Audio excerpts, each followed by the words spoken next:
Hey, what's up, everybody? Crapgamer here, and it's Xbox Nation, and it is a special Xbox Nation. We are running this shit like crazy today, and what do I mean by that? I got some incredible people for this podcast. Like, I don't know what's going to happen. Just like making his return on a guest spot tonight.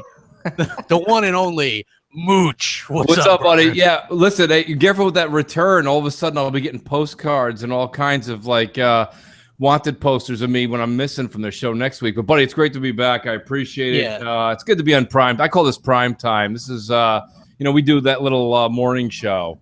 Yeah, we do the low-rated morning show, but that's AM radio, okay? Yeah. This is WNBC. So exactly. It's good to be back on prime time. Thanks. And the reason why Mooch is here is because he was gracious enough to join us because GKB and She-Wolf had prior commitments, so they'll be back next week. But I figured you guys would enjoy Mooch, and then a lot of people have been asking for this. Actually, they're like, "You got to get Mooch and Dealer together in a podcast," and I'm like, "I'm on it, man. Dealer, what's up?"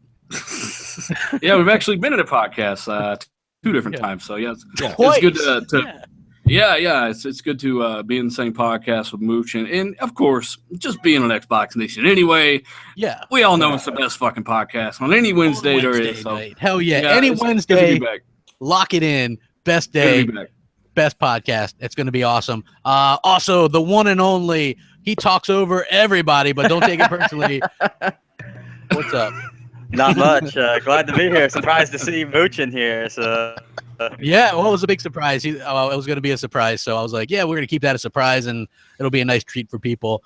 That'll be awesome. So you see people in the chat. I hate to interrupt, crap, but I'm getting back to my normal form here as time goes on, and people are like, "Are Mooch and Dealer friends?" Yeah. Like, we had Dealer here when we had.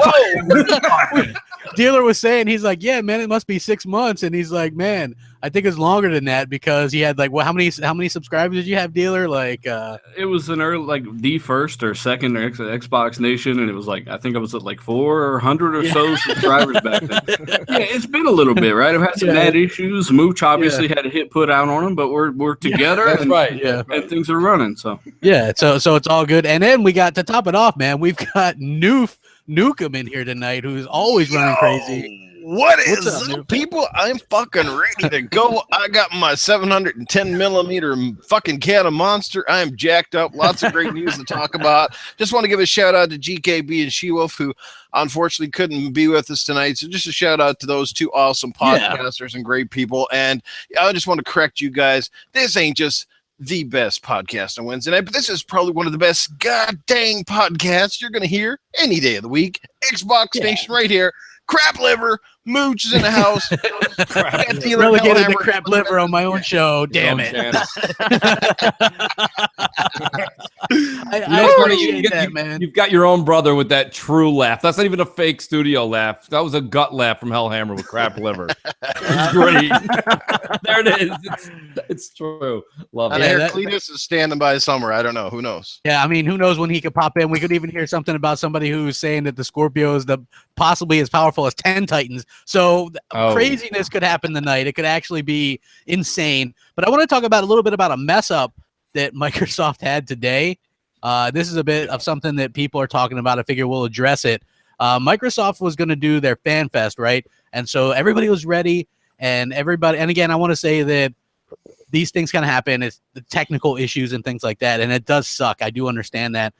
So they had they were going to send out invites, and you had to like sign up for the Fan Fest or whatever, and they were doing it on a limited basis, like I think 100 at a time, right, Mooch? Yeah, or something like that. It's supposed to be. They did 100 at 9 a.m. Supposed to be another 100 at 12, and then I think they were going to do it every 2 to 3 hours, and progressing to eventually reach about 605. And don't ask me why, but 605 was the actual number they came up with. And what happened was I'm following the timeline. I didn't actually participate in the first one. I was like, I'll see if I'll get into the next few. Plus, I'm not going to ramble on here, but me and Crapper and BGSC, we always do a huge day event for that anyways. But regardless, someone starts tweeting out, Mooch, are you realizing that too many people are winning? You are getting entry. And I said, no, I'm not really paying attention, but I am seeing a lot of congratulations, you're in. People are getting concerned. Well, let's fast forward to about 12:30 Eastern time, or as I like to call it, the Lord's time. And basically what ended up happening was they let too many people in. And this is the third year in a row with FanFest. It's been a catastrophe. Yeah. This is not that difficult, right? I mean, it's not like the first iPhone launch where everybody didn't know which way they were walking when they walked into Apple. What's happening here? It's 500 people. You let them in. And why do it? First of all, Crap, answer me this, and anybody in the panel. Why is it we're doing this 100 every 3 hours? Just open the door. Like, you don't go buy tickets for fucking Poison at one at a time. Come on. You know what? Who's buying tickets for Poison nowadays? But yeah, I hear what you're saying. To me, I felt bad because apparently, here's the part where I feel really bad about this. People were had already booked their tickets, their flights and non-refundable hotel and all this stuff, right? Because on the premise that they got it accepted. So those are the people that I feel the worst for, right? This, to me, when you're going to launch this, it doesn't look good. It's not a good look for Microsoft. Mistakes happen. I get that, but I just think that in the future they got to handle this much, much better. Because I know for a fact that they've had this FanFest plan for a while, and I think I sent, maybe Hellhammer has seen this, or Deal, or some other people that I've sent this to. They've had FanFest on their Scorpio roadmap for months. Yeah. For months. It's like, here's FanFest US, here's this, right? So they've had this stuff planned for a while. So they've known about this, and they still kind of messed it up. And the media, unfortunately, is going to be all over this as well. Don't you think they should rename it, though, Crap? I don't think this should be FanFest. This is a VIP, and I'll tell you why. The problem is 600 people. That's not really a lot from coast to coast. And there's actually people coming from, overseas. It's not a lot of people. It looks like it's trampling over at the gate. It's just ridiculous. You see the people you guys all saw it. This isn't me embellishing. Anybody who's on Twitter today, seeing people hitting refresh, F5, F5, F5. And I'm sitting here, and as I'm watching everyone try and scramble, I'm sitting back and I'm like, you know what? I'll just watch this on my 4K television set. You know what I mean? Like, what's the difference? I don't understand why. It seems like a lot of work, and people went through a lot of angst today for no reason. Yeah. I agree. Guys, I'm not sure how the process exactly works, and I totally understand people kind of getting screwed over here, and it's not a good look, and they definitely need to fix it. But why don't you think they go with something as simple as everybody who wants to sign up for FanFest, they go onto a website, they fill out some basic registration info, including their email, and then fucking Microsoft, through a random selection, would pick like fucking the 600 or 700 or 900 people, however many they need, and then send out the random confirmation emails. Wouldn't that be simpler? Yeah. I mean, and then everybody gets a fair shout at it, and then nobody gets screwed.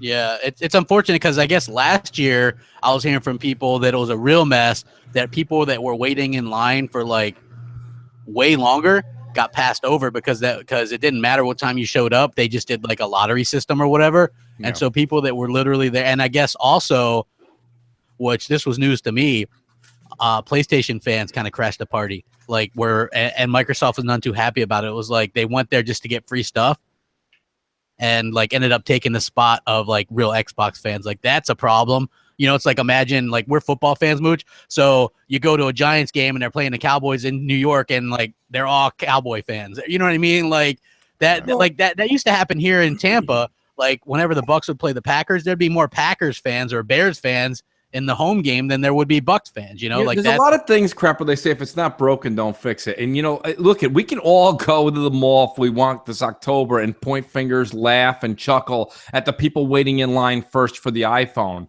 But when they open the door, they don't take number 270 over 2. And I don't understand. This is the same thing. What Noof just said held a lot of water.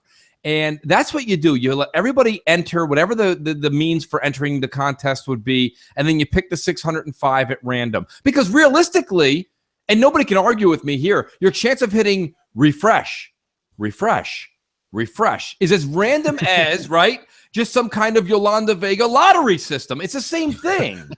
So I don't understand why they wouldn't do that and get rid, like Noof said, get rid of the hard feelings. Make this purely business. Take the feelings out. And now you know what you got? You've got your hardcore pissed off again.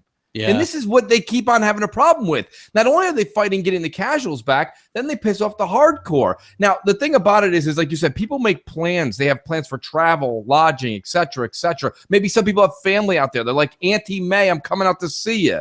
And now all of a sudden, everything's not happening. So, I mean, for me, I'm not that pissed, but I see people miserable. Oh, well, you know what? It was interesting because like GKB and She-Wolf were trying to get these tickets as well. And I seen people like Mamacita, Inferno, all these people that we know that were like, hey, we got in. And now they're like, nope, sorry, you didn't get in. You know what I mean? It's like, that seems like a cruel joke. Like dealers, I know you're usually not one to crap on Microsoft, but what do you think about this situation? Did you just say I'm not one to crap on Microsoft? Yeah, you're not really one to crap on Microsoft, man.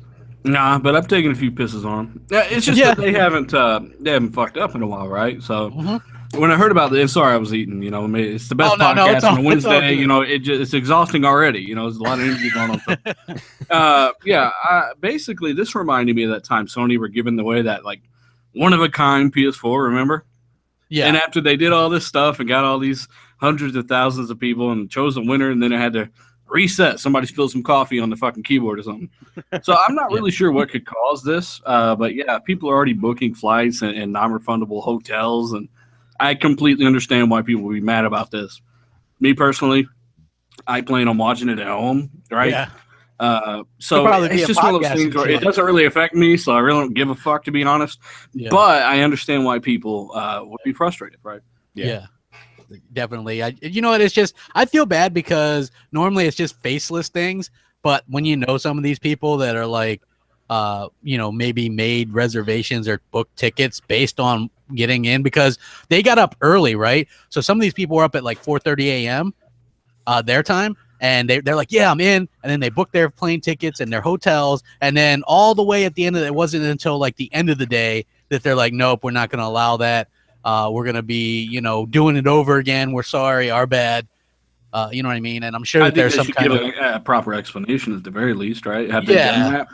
Yeah. I mean, like, I guess it was, they were only supposed to have 1,000. They ended up doing 2,000. So they can't count now? That's even more stupid. Yeah, that is. Like, look, and you're right. Microsoft hasn't really messed up very much at all. And then here they are kind of messing up with this. Because like a lot of the consumer type stuff that I used to complain about, like the Master Chief Collection, I hammered it on the price raise, price drop, price rage, you know, hammer them on that kind of shit all the time back in the day. But when it comes to consumer, like how pro-consumer they've been doing nothing but positive things. So I'm like, I haven't really had a reason to. But like more of the opinion type stuff, like, oh, you should have had a pre-E3 reveal for this and that. Yeah, I get. I don't. You know, I really made much stuff about that. But with this, it's like if you can't count properly, or you know, there's a problem. Like fire that guy, right? So, yeah, like fix that because it is a problem. You got your hardcore fan base that was ready to go spend money, thousands of dollars apparently to go, you know, planes and hotels and all this stuff. Yeah. And now they've kind of like screwed over a bit. Yeah, I do think that's a bit. They did say there were Project Scorpio games there too. They were going to be able to play on the floor, so that's cool. Yeah, like maybe. I mean, not anymore, right? I mean, sorry. You know, like you were going to get to play them. That was pretty cool, right? You know what Microsoft should do is anybody that got accepted and then originally, because this was only made 2,000 people. That's nothing to Microsoft. Free Scorpios, make it right. Am I right? Like, wouldn't that make you feel right? Like, free Scorpio. Like, I'm just saying. We'll get free Scorpio, guys. Come on, right? I mean, who's dancing with me? I'd be like, hell yeah. Well, I'm excited for two reasons here, Crap. I haven't done a podcast with Dealer in a long time, and I get the privilege to be with Rand Owl. Holy shit, he's back, baby. What's up, Rand? Yeah, what's up, Rand? What's going on, guys? I rushed home from school, so I was going to say that was a lot quicker. The Crap's like, well, Rand will be joining us, but later. And I'm like, oh shit! I looked down. I'm like, Rand's here. That's great. Yeah. Well, he told me, he goes, yeah, if I get out early, I'll hop in. So I was like, oh man, I might need some more people. I was like, Mooch, can you help out? He's like, yeah, man, I'll help you out. So I was like, but anyway, this works out well because this is the first time you guys have done a podcast in a damn long time as well. Yeah, I'm already looking behind me for the knives. well, Rand, what do you think about this debacle from Microsoft, man? Like you usually shit on Microsoft pretty hard, so. Usually is that my MO? I mean, I am the one who made the video about the controller, aren't I? So yeah, Rand is the PS4 video. dude in the group, right. you know. The PS4 dude with no PS4, mind you. that's right. With Microsoft, it's damned if you do, damned if you don't, right? Because they specifically did this online registration to avoid the catastrophe of what happened last year. Yeah. And you still have the same catastrophe happen. Yeah.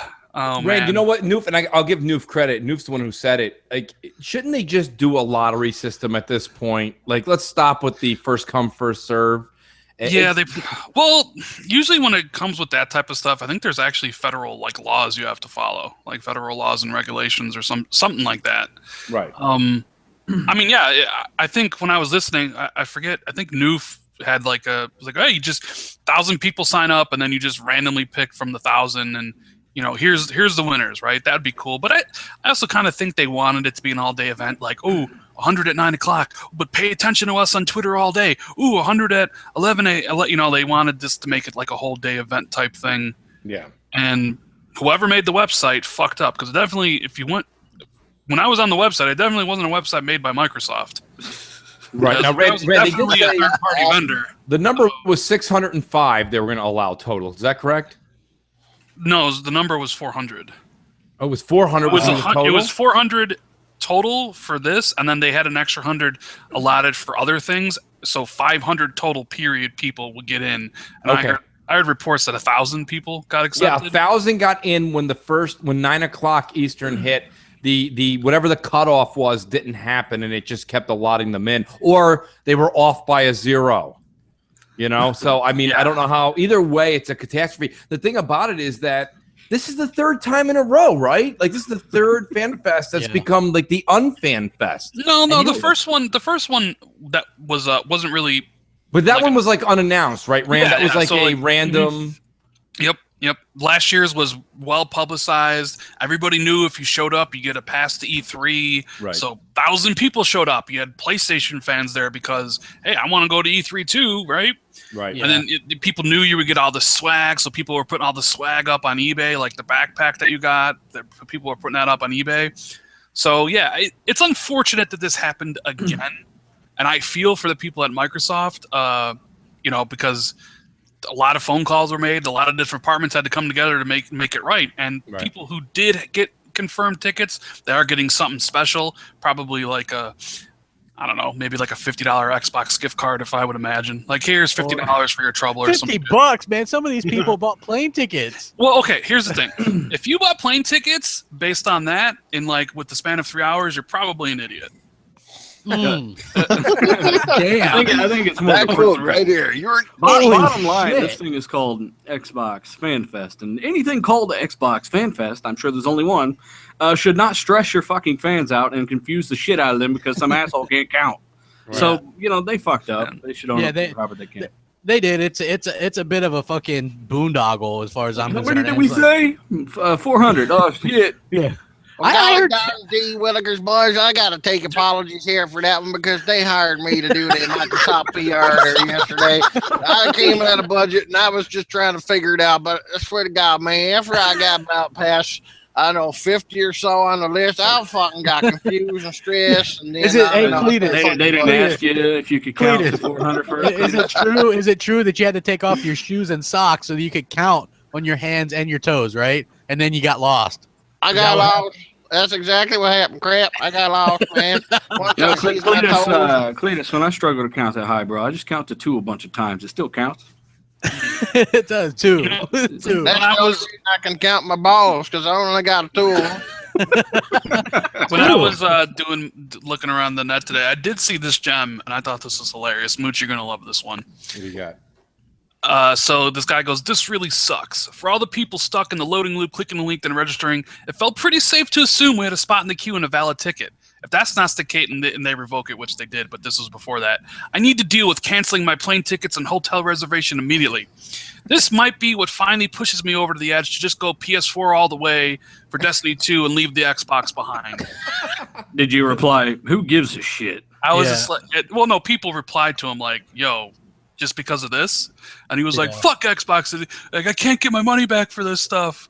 I'm like, maybe you should use your brain next time. There's just going to be an extreme on each end, and that, folks, was the extreme.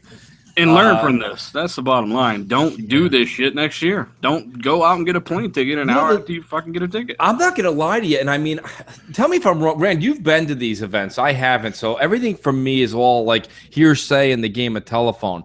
But the way I look at it is this just looks like anything. And I don't mean today. Even what I see with waiting in line and this and that. And it just seems like a lot of work. Is it not a lot of work? Or is it easier when you're there in person?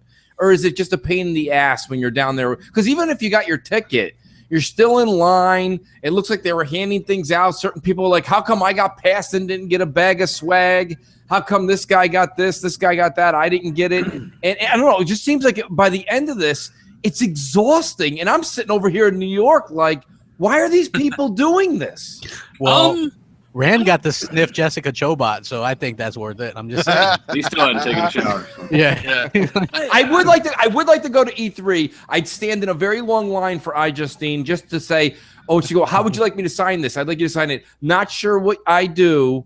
iJustine. If you could just sign it. I mean, but no, realistically, what do you call it there? Maka actually sent me a picture because he was within like arm's reach of iJustine, which was very funny. Kind of creepy. But how was this kind of creepy. Last year's Fan Fest wasn't as good as the year before, as from all accounts. So last year's Fans Fest with the fuck up, people had to like sleep overnight and that fucking mall thing. Then they get to go to the conference, which was like the best thing, right? You get up early, 7 o'clock. They feed you breakfast in the gym of the Galen Center, which is on the USC campus. Yeah. And there's a bunch of things like food to eat, and then Phil comes out right before everybody gets ushered on, and he gives like a little speech, and then he's like, "Hey, and we got passes for everybody to go to E3," and the crowd erupts, and there's people taking pictures and shit, and then everybody files into the auditorium, and you take your seats, and then after that, they bust everybody to this car museum for this Forza thing, which was stupid. Like, I don't want to see cars. I came here to see video games. I don't care about. I mean, I'm sure if you're a car nut, you probably would love to see these like old, like these really cool cars. But me, South, we all just like took off. And Tuesday, they had this event, or was it Monday? I forget what. No, it was Tuesday. Where we went to this movie theater, and we got these exclusive demos by some of the guys on the team for like Forza and Halo Wars 2, and then the cast of Gears 4 came out with Rod Ferguson, and they had a Q&A. And that was actually like pretty hysterical because Rod was drunk as fuck, and he was telling some pretty fucking hysterical stories, especially with the who's the dude that does Bender and Joe DiMaggio. John DiMaggio. He was dude. It was amazing. And then they like showed some movies, and we got to see another movie that wasn't like the Rock movie that wasn't out at that time. But that was it. But this year's actually sound really good because you have this event on Sunday, which they didn't say what it was, but you had this special event Monday night where you got to play the exclusive games and access to Scorpio. I think that event, that Monday night event, would have been what I would have went to last year Monday night to the press only event, where they basically have all the demo stations up and you can play all the games with like no lines. So this year's event probably would have been way, way better than last year's, just for that fact alone, because you would have loved it because there's a bar in the middle of the area. It's free drinks. Well, that's what I was going to say. Like, and yeah, I do. Thank you for putting me right next to the bar, but I do agree with you. I would be there, Rand. And a lot of people were tweeting today, and you forget on Twitter. You just think everyone you're talking to, like me, Rand, Crap. Yes, I'm even throwing you in there. Hellhammer's even a little bit younger, and Dealer's much younger. Noof's in my age category. So, but most of you guys are all at least over 21. A lot of people were like, "This sucks. You got to be over 21." And all I'm thinking to myself is, "That's fantastic. That means there's open bar." Yeah. And I mean, let's be honest. It doesn't get any better than that to shoot the breeze with a bunch of people that are your favorite developers, maybe some of your favorite people up in the marketing area, and you get to actually hang out, bullshit, and have a couple of drinks. Who the hell wants to sit there and have a fucking, an iced tea with Phil Spencer? I don't want to have an iced tea. Sit down with the fucking pimply faced 13-year-old kids. What's your gamer tag on COD? Can you help me? Man, are you going this year? No, man, my basement flooded.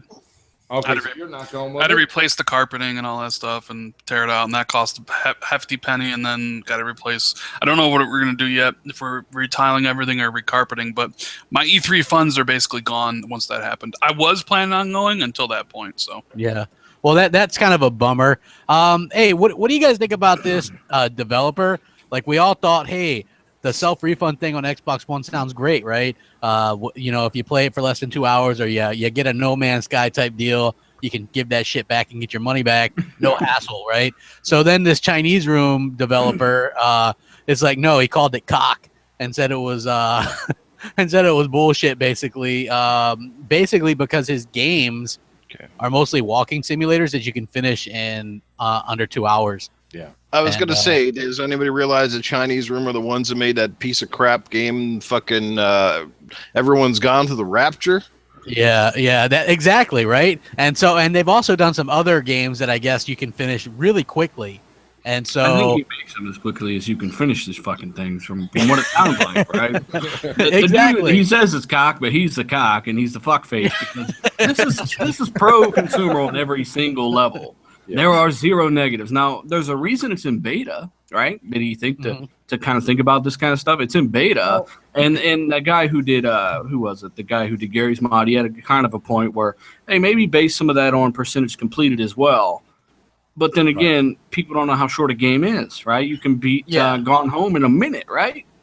Well, that's let's just break down what Dealer said, because Dealer kind of knocked that right out of the park. We got to kind of this is supposed to be a professional in the industry.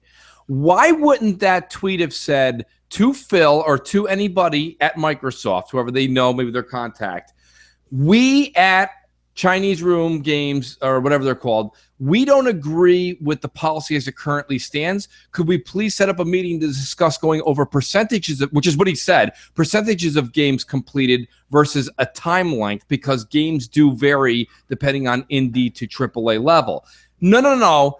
This guy just goes ahead and starts getting vulgar and ridiculous. And what I find really, really, this is the part where I scratch my head till I bleed. We, and when I say we, I mean everybody on this panel, everybody in the chat, everyone on Twitter right now, we are not in the games industry. So when we come out and say something ridiculous, outlandish, and maybe use a curse word, we are castrated. We are just yelled at and screamed at and shunned, and people, there's a nun walking behind you ringing a bell yelling shame all the way through your halls at work. But this is a guy in the industry. This is an individual in the industry talking to Microsoft like they're a goddamn ice cream man truck. Yeah. Like, this is ridiculous. Is it not? Turns out garbage, too. That's the thing worth noting the most. The dude is shovelware, right? Why exactly? Why is it nobody in the industry or the media points the finger at this company and says, why are you talking like this to a major come on, a Fortune 500 company? This is ridiculous. Yeah. But it's even just the way that they word things. Like if you're going to go out on a public forum like Twitter and voice your concern, just say we're a smaller developer. We're not quite sure this would work for us. We hope to discuss things in detail with Microsoft, maybe to come up with a better solution.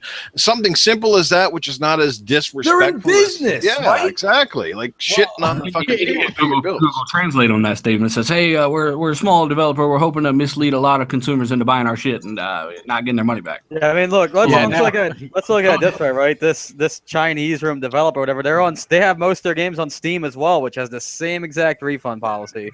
So imagine that, but it's only bad when Microsoft gets in. And I'm going to tread lightly here. Here's their exact tweet.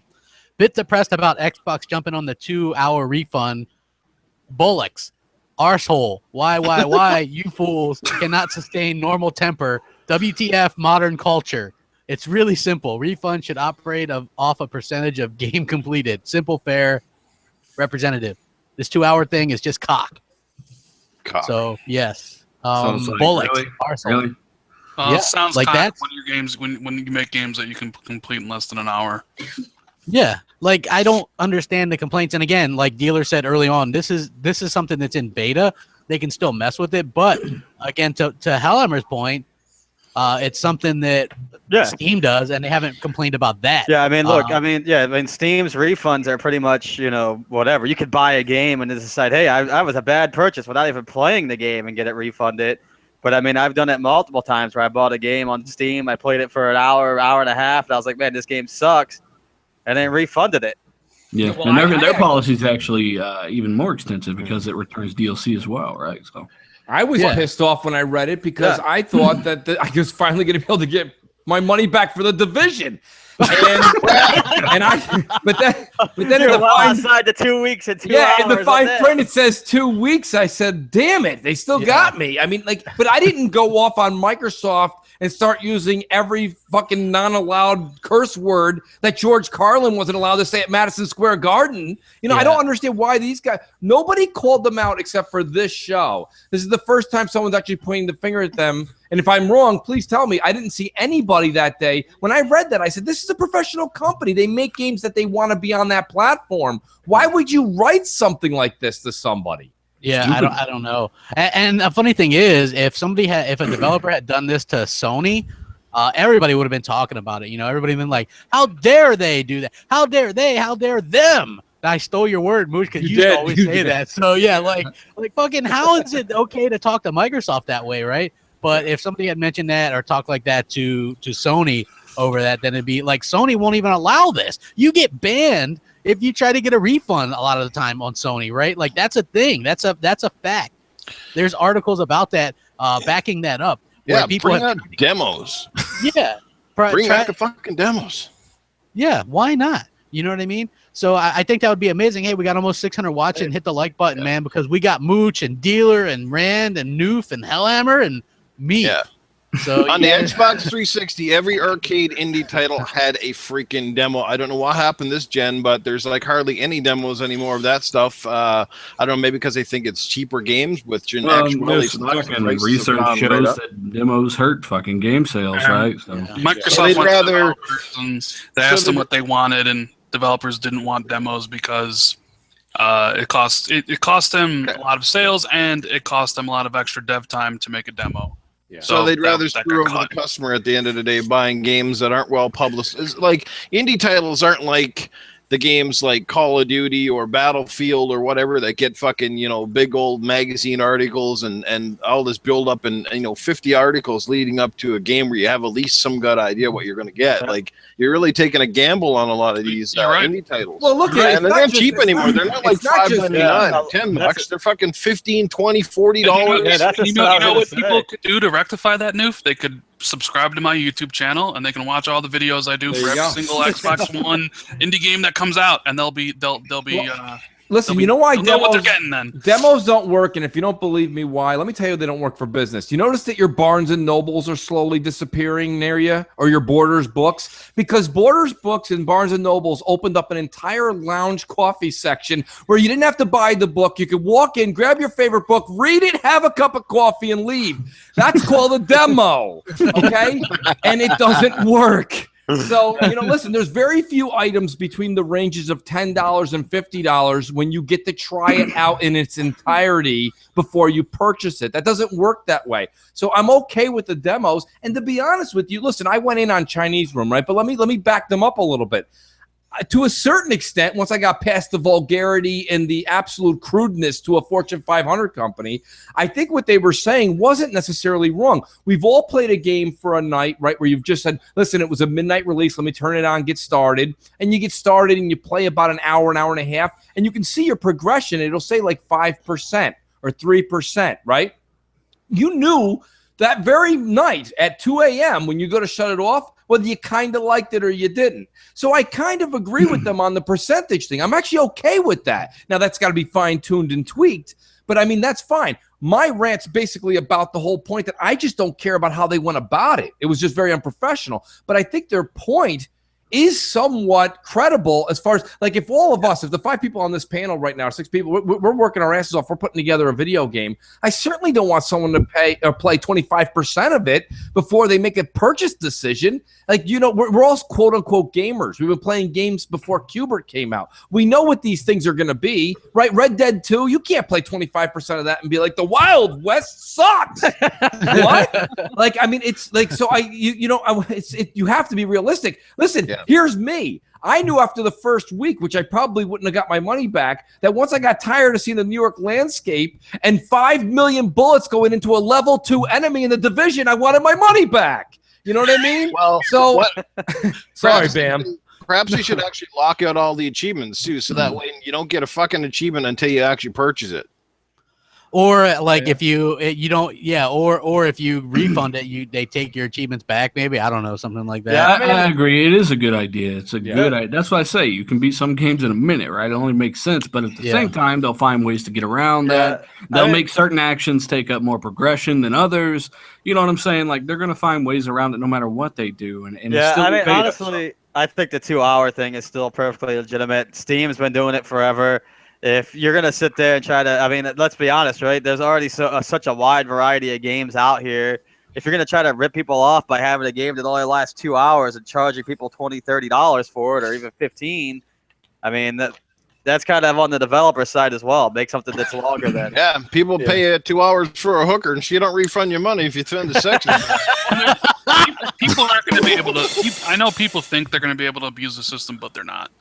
Yeah, they're not going to be able to. They're going to try. Like, I know a lot of people are going to try. Like, hey, and this is typically more in the achievement community. Like, I'm going to play this game. I'm going to get all the achievements and return it. But, like, they have all that data. They're going to know that you finished the game, got all the achievements, and decided to take it back. And that might work once, but it's not going to work twice. Yeah. Because that's essentially you going to the restaurant, eating all the food, and then saying, you got my order wrong. I want my money back. It's like, well, did you have to eat all the food first? If you got the beat the game achievement, I'm sure they could pick that up easy. Oh, yeah, they have all the different... And people thinking that they can go and create other accounts, so like a fake account to buy the game on, play it, refund it. Like, digital licenses are all tied to, like, there's a number, and, like, they know what it's tied to what, so you weren't going to be able to do that either. They have this shit down on lock. They know what they're doing. It's not really an issue, right? When Steam can keep it under control, and we all know that they're pretty half-assed as far as enforcing rules and that sort of thing, then it's not going to be an issue for Microsoft. Yeah. I don't know. I think that Microsoft is listening to the fans, and that it's kind of weird that you have a developer that does a lot of Steam games that has the same type of refund policy, and they only come out and complain about the Xbox one. Like, you start to think, hey, it's something legitly up. You know what? This is the only negative that anyone's ever brought up about it, and that's the linked over percentage thing. Other than that, it's completely pro-consumer in every single way. Like, there's no negative to it. Well, he'd probably prefer us putting it on the PC side, where a good portion of people are just going to pirate it, and they won't get any money anyways, ever. Yeah. You know what I think is coming next? It may not be right away, maybe a year from now.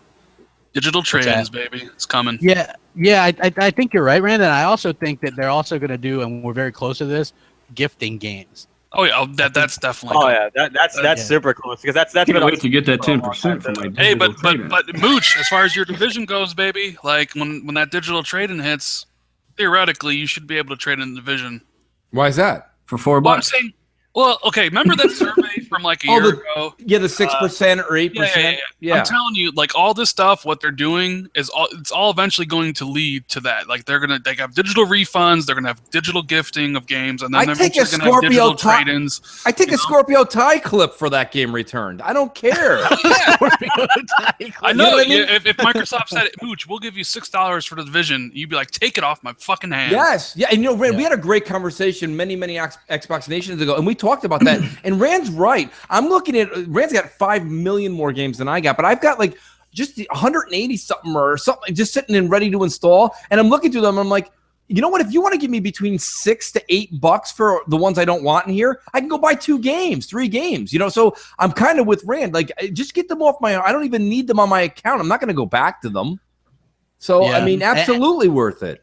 And you know what? This is like Microsoft is slowly slowly driving the knife into GameStop. Yes, they are. Yeah. You guys have noticed, like Game Pass, like right, like that's doing it, and then they're doing this, and then we get this report. Speaking of digital sales, that digital sales now account for 74% of the American gaming market. 74%. Yeah. And the funny thing is, like the Sony fanboys, all still don't admit that digital is huge. Like I can tell you this, like take it from me, myself and Hellhammer went digital was the minute you knew that physical was on the way out, because you can ask Mooch or anybody that knows.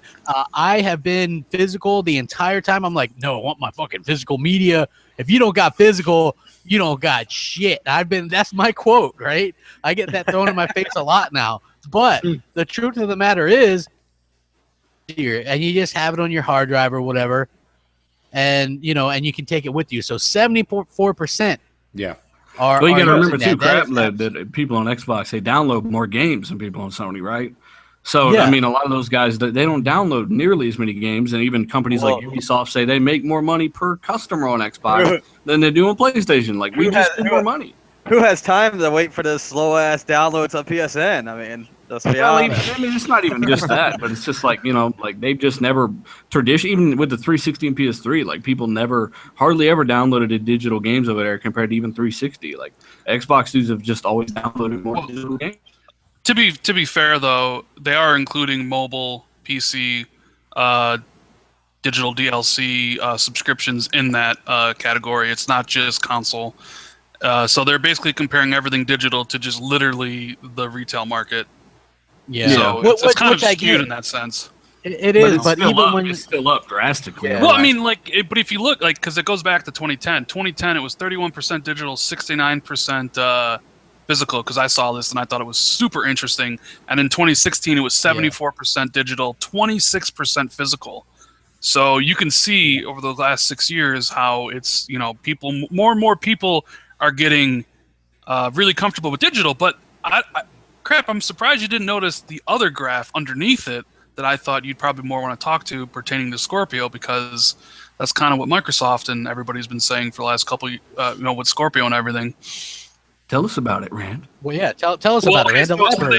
So they polled everybody and they asked what factors influence you buying a video game. So they list 1, 2, 3, 4, 5, 6 factors influencing decisions to purchase video games. And can you guess what the number one decision was to purchase video games? Quality of graphics.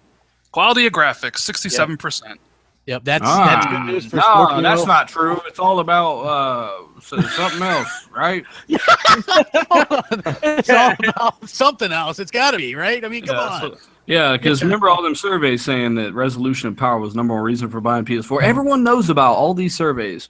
Well, when you mention these, people are blown away and surprised. Like, what? No, it isn't. Like, so once again, Rand just doubled down on this. People really do care about visuals. Performance is more important. Hey, man, it's no different than a chick at the club. You always go for the face first, and then you figure it out afterwards. You know what I'm saying? It's no difference. No chills. And price is second at 65%. Interesting story, 59%. Online gameplay capability, 50%. Product is a continuation of a favorite game series, 48%. And product is familiar to me from past experiences, 47%. Yeah, so, that is huge, because remember years ago when the PS4 was just like stomping on the Xbox One, and they did that really big poll to gamers, and they're like, what's the number one reason you're buying a PS4 or buying a console over the others?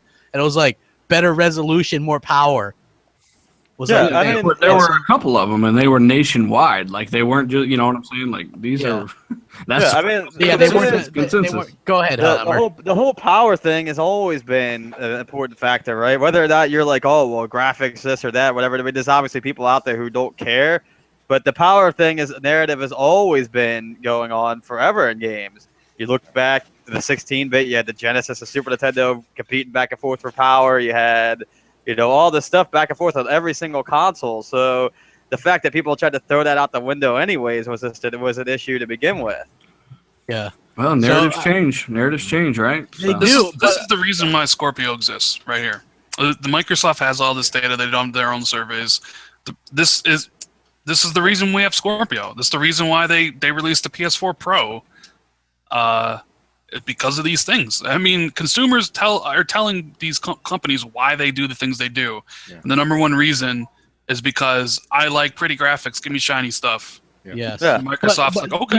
You know what though, Rand? And I got to be honest, as a PS4 Pro owner, I switch back and forth between the modes and don't really see a difference. So like for me, Scorpio is a complete different thing than Pro. Like Pro is like a resolution box where they just took the 1080p image or whatever, and then they give it to you at a higher native resolution, which is great, I guess.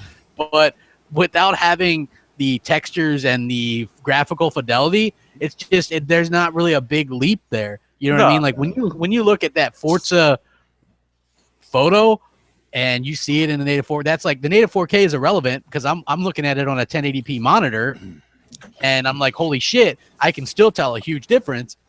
That's because the graphical fidelity is high. Right? It's the textures, it's the jaw distance, it's the shadows and lighting and that sort of stuff. That's what makes the difference when people look at a game and they're like, wow, that looks really good. That's the difference between even this generation and last generation, when people looked at a game on the 360 or PS3 or whatever, and they're like, man, that game looks much better than the previous game that came out a year ago or whatever. We're walking into an era, though, guys, and I apologize to cut you off the Hellhammer, but we're walking into an era that we kind of have to understand something at this point. There's a gentleman in the chat, too, that's kind of a PC fan. Let me just say this much, and this is actually something that someone wouldn't expect me to say, but I've watched enough and I've read enough lately, and Rand, you can correct me if I'm wrong, but the point I'm trying to make is, at this point, Scorpio was built in mind to be somewhat emulate roughly a $1,000 PC, okay? And we're probably going to get it for about $400, let's say $450. That's a different conversation. That's not where I'm going.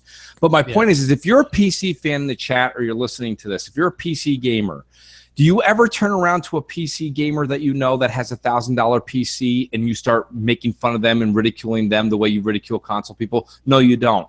The point is that from this fall forward, from fall 2017 forward, the Xbox universe, the console universe, as far as Microsoft is concerned, and Sony will answer back in a few years, but as far as Microsoft's concerned, you as a PC gamer really can't criticize anymore people who have an Xbox Scorpio and beyond that, because what we are playing is basically a closed box PC that you currently own. And to be honest with you, what Microsoft's building in Scorpio is probably much, much more powerful than 40 to 60%. I'm going to say 40 to 60 in that gap because I don't have the actual figures in front of me, that are actually, it's probably a more powerful unit than majority of PC gamers at home. Because when Rand uses, when we were just putting out that 74% as digital sales, and Rand goes, you got to take into account iOS and mobile and this and that and DLC. Well, when you look at PC gaming and they say PC gaming is growing exponentially, you have to remember that from 1995 to today,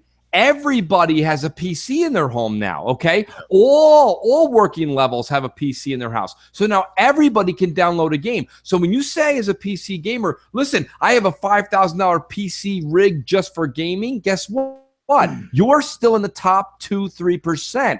The majority of people in those PC figures are still with very, very weak PCs. So my point being here in this long discussion is that when you're a PC gamer, you have to understand that we console folks are now joining your world, and Microsoft has had this plan. This isn't me talking. I've seen enough breakdowns of, and if you don't believe it, I believe in the Digital Foundry breakdown, said this is a $1,000 PC gaming system that Microsoft's going to be giving you in a box for between $400 and $450. They didn't say that part, but that's what I mean, between $400 and $500. It's not going to be over $500. It's not going to be less than $400. Well, yeah, I mean, look, that's actually a very good point that Mooch makes there. That's actually an excellent point, right? So you look around and you look at the Steam hardware sales, right? You can say, yeah, those are a little bit flawed because they have people who installed other laptops or whatever the case may be. But you could argue that all day. But you look at the percentages. Number one, GPU usage for a DirectX 12 system, that's Win 10, 3.74%. 3.38% actually for the GTX 970, which is about 4.2 teraflops. Yeah, and also, too, those same people that say it's not fair because people installing on a laptop will sit there and say, well, they got this many users, right? Well, and half of those fuckers are on laptops. But here's the argument for that, though, right? If that were the case and there was so many people with laptops flawing the usage there, then the integrated graphics would be much higher up the list, right? But you look here, it's GTX 970, 3.38%, 1060, 2.4%. What's the 1060? Is it like about 4.5, 5 teraflops? 4.4, 4.5. Yeah. The 1070, which is about what Digital Foundry put the Scorpio up against, is at 2.19%.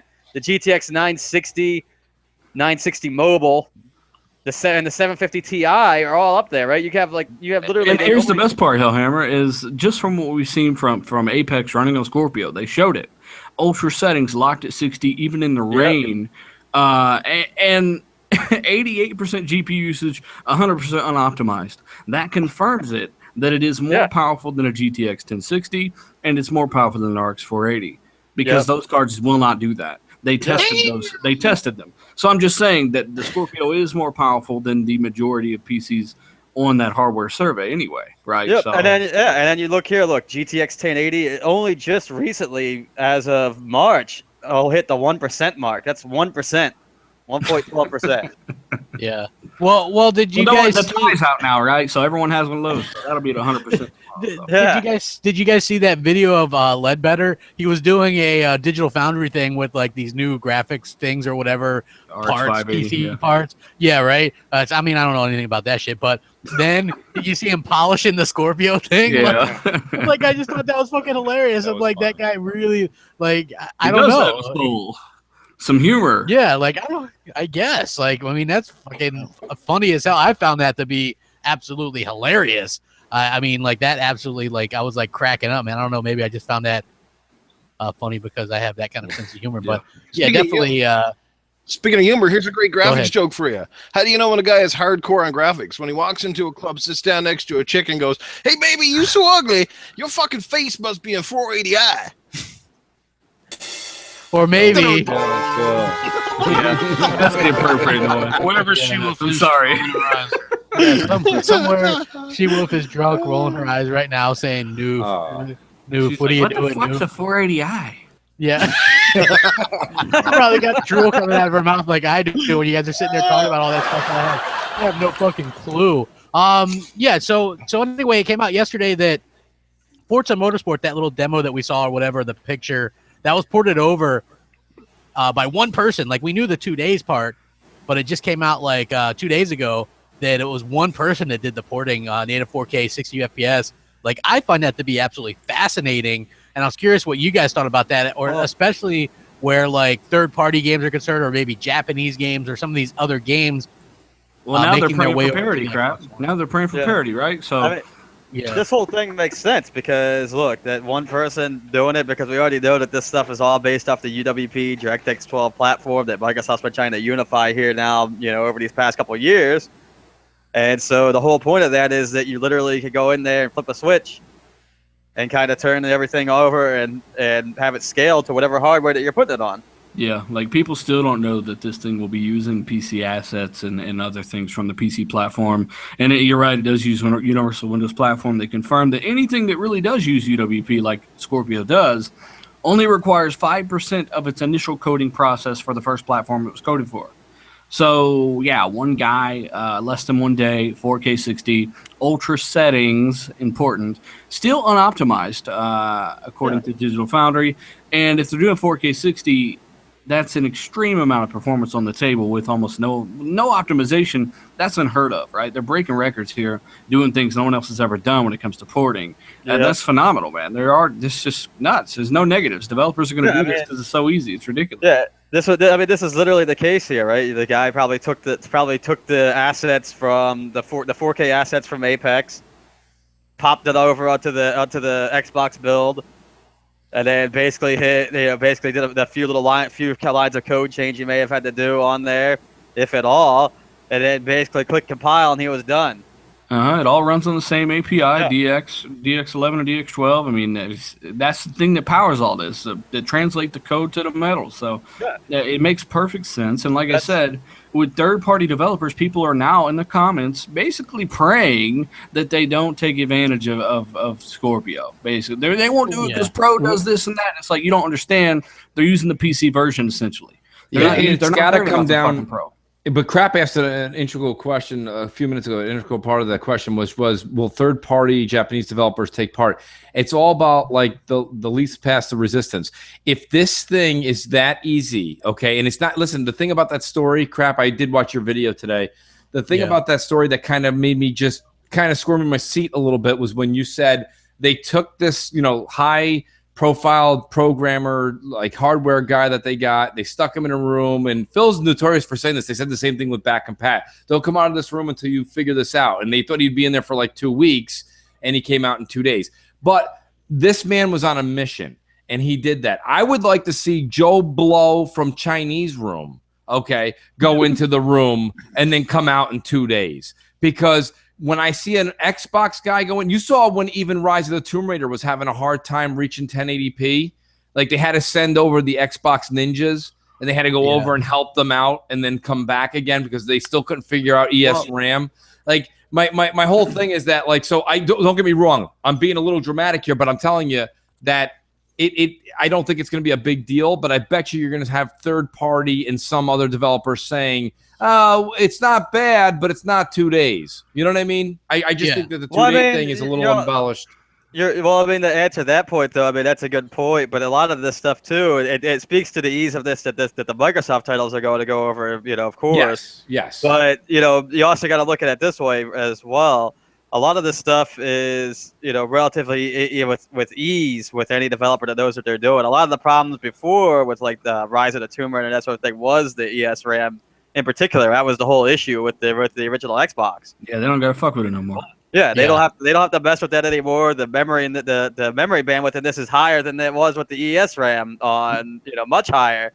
Yeah. So at this point, it's really just up to them putting it over the 4K assets and that sort of thing.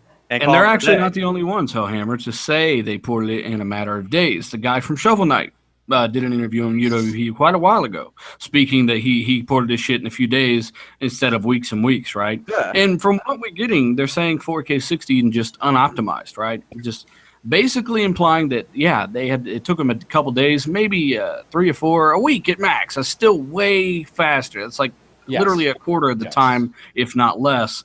When they do port it, that performance is just there. It's just there. Yeah. So it's not like they got to do these little things to get it, like through ESRAM shit. And it's also, it also speaks well to maybe if the developer, again, for like JRPGs or whatever, even though I don't personally care about them, or, games that may only come out in the PS4 for whatever reason, for the laziness of not wanting to use the ESRAM or whatever the case may be at this point. They could easily just port this game over now and not have to put as much optimization and still have it run, well on the hardware, even if it's only 1080p or, and to kind of cap this off, they've since come out with software that will automatically utilize ESRAM for developers, right? I'm sure you guys have heard about this. They don't have to actually manually do this anymore, even though they can get a little more if they do. So they got that software. And secondly, the Scorpio development kits actually have those buttons on the front, right? So you can go straight from the OG X1, the X1S, and the Scorpio in a push of a button and actually just code instantly, right? Yeah. So I think they made it just ridiculously easy and fast, especially with a new transfer cable, right? High-speed transfer cable to port builds and stuff. They're really targeting developers like crazy with this thing. Yeah, they went back and they used Sony's own thing against them with the PS4 was like so easy to develop for apparently, and Microsoft made the Scorpio even easier and more friendly and more power. Developers always want more power. We had the Don in here, I think last week, and he was even saying that. That's from a developer saying, hey, they want more power. They want to be able to do more things with it, and that's what happens. And now, and Dealer, you pointed out this earlier, and I made a video about this. I'm seeing PlayStation fans beg for parity. They're like, please make this game 1400p on Scorpio as well, right? Like you're seeing that with the Battlefront stuff. Which again, I wanted to talk a little bit about the trailer reactions, and also we saw that Battlefront 2, there's going to be a PS4 Pro Special Edition. Everybody says I'm being too negative when I say that Microsoft probably should get at least one big game. Like that was the one that me and Mooch were talking about. Like, hey, maybe they should get this one to market. Doesn't look like that's going to happen. You know what I mean? I think the game looks absolutely amazing. Yeah. And hey, we crossed the 700 watching mark. Thank you guys very much. It kicks ass. Please hit the like button. Yeah, hell yeah. Awesome. You got a point, so Crap. You got a big point there. They've got several games that they'll probably show off on stage. Yep. And as we pointed out, hey, Assassin's Creed most likely will show up for Microsoft. And I was thinking, and I mentioned this on Beastfire yesterday, Batman. There's rumored to be showing a new Batman this year. I can't imagine that Sony has yet another fucking game that they're going to show on their stage, right? Maybe for the first time ever, Microsoft partner up with them, with Warner Brothers on this, but who knows? What if they went? Go ahead, Helmer. The Batman games always kind of yeah, they're always partnering with Sony. Sony. They're always Sony. Yeah, that's what I said. Maybe it's a little different this time, but maybe not. He always partnered with Xbox, so maybe the tides will turn and Xbox pick. Well, actually, Money talks. That's the thing. Who publishes Shadow of Mordor? Warner That's Brothers. WB. What's the same people that do Batman? Batman, yeah. Yeah. Okay, so there you go. So maybe there's a connection there. If there is a Batman, maybe they've kind of got that inside scoop on the Warner Brothers games right now. Now, let's throw this out here as well, right? As far as the Batman games go, they always look for the most power. Yeah. Well, The check this out too. Like, maybe Microsoft is buddy with Ubisoft now. And Rand, you might know a little bit about this, or maybe you can't. But like, we know Splinter Cell's coming, and Microsoft likely has the marketing deal with that because Sony probably didn't want the marketing deal because they're like, well, we'll let Microsoft have We've got this 18 marketing deals already this year. I wouldn't be surprised if Sony had the deal for Assassin's Creed Empires. Really? I wouldn't be surprised if Sony had the deal for Warner Brothers' fucking Batman game. Oh I wouldn't my be God, surprised if Sony had wait a the minute. deal for every single game that ever existed. Jesus Christ. Is Sony also taking over the Dick Clark New Year's Eve special? What else are they I distinctly remember having this conversation with you and Mooch last year on both Crossfire and Xbox Nation, where we were always like, well, they got to have one, right? They got to have one. Sony can't have all four of them. And then it happened. They have all four of them. Yeah. But what does that say? What does that ultimately say to you about Sony's status? To me, that says we're desperate because we obviously we're showing our cards early and we don't have the hardware this year, so we're going to snap up all the licensing. I don't know if it's because that's a two-way street. It's not just like Sony wants, so Sony gets. It's also Activision, Rockstar, and EA have to also do it as well. Look, from what I understand, I thought Star Wars Battlefront 2 would have a better chance of being marketed with Xbox because of the EA connection. They did Battlefield 1 last year, all that stuff, but I was told that Sony has a direct deal with Disney regarding Star Wars. So they just went over EA's head and just got the deal from Disney. But it's simple business. If you're Rockstar, if you're Activision, and all you really care about is like the most money and trying to advertise your product to the most people, there really is only one choice. Yeah. And that's But let's just say the average marketing deal is somewhere in the range of $1 million to $2 million, because I could imagine it has to be well up there. And the way the landscape has changed now with gaming, big titles don't necessarily sell anymore, even despite some of the marketing deals. And maybe Phil and the marketing crew at Xbox, they look at it from a case of, $1.5 million spent would be better spent into getting exclusive rights to a title, or putting it back into a publisher or a developer to make a game, instead of just throwing it out on something that there really is no guarantee they're going to see a return on investment. You know what I mean? It's like advertising. Look, I worked in the radio industry, and people would I worked in the radio industry as a fucking DJ, and I saw this all the time. We had trouble getting people to advertise on our radio station because they couldn't see, it's an intangible, right? You don't see a return. It's not like going to the store and buying a car where you know what you're paying for. When you're buying advertising or you're buying marketing, it's really one of those, I don't know, you can't see it. It's not until the numbers finally come back in that you go, okay, that paid off for us. You know what I mean? Well, yeah, no, I completely understand what you're saying. It's just that Microsoft has a product they desperately need to market this holiday, and Sony grabbed the four biggest ones, and you can tell Microsoft still wants to market with somebody because they scooped up Shadow of War right away, even though that game comes out in August, and by the time Scorpio comes out, nobody's going to remember Shadow of War. So we don't know if they have marketing rights yet with them. No, they do. They're showing commercials and stuff with them? Shadow of War is 100% fully marketed by Xbox. But that kind of makes me believe they're saving something, at least something big for E3. Okay. Assassin's Creed Empires possibly could be marketed with Xbox, but if I'm Ubisoft and I want to make a big splash with the return of Assassin's Creed, I'm going with Sony on this one. I wouldn't. I would go on the platform that shows off the game the best. Yeah, but I mean, the game's they're going to be showing off the PC versions anyways. No, I think this year Microsoft will point out this is running on Scorpio because they got the power finally to kind of give you the same visuals. So I just would. I mean, look, it's a tough situation. Microsoft has to convince people about the power of Scorpio and how to do that. And it would be great if they could have teamed up with Star Wars Battlefront or Destiny, all those games. But Sony, whatever happened, whether Sony outbid them, whether they just chose Sony, whether Microsoft didn't spend any money on it, whether Microsoft tried and failed, so they have to go to their plan C, D, and E backup plans. Microsoft has a marketing problem because they have a product to sell, and they need to show people why you need to get this product instead of the Xbox One S or instead of getting your competitor's PS4 Pro. And that's really hard to do, when your competitor has basically aligned themselves with the 4 fucking biggest games of the year. Yeah. The whole time I'm like, they couldn't have had all 4. No way did they get. I mean, Microsoft Red Dead Redemption ain't cheap, man. Like I bet you fucking Rockstar charges a pretty penny for the marketing rights for that shit. Like I wouldn't be surprised if that was the cost of a small game, like $30 million or something. Yeah, probably. Yeah. Well, Microsoft paid $50 million to get it back in the day. I thought that was a DLC. It might have been DLC, but Either way. who knows? Who knows if Sony?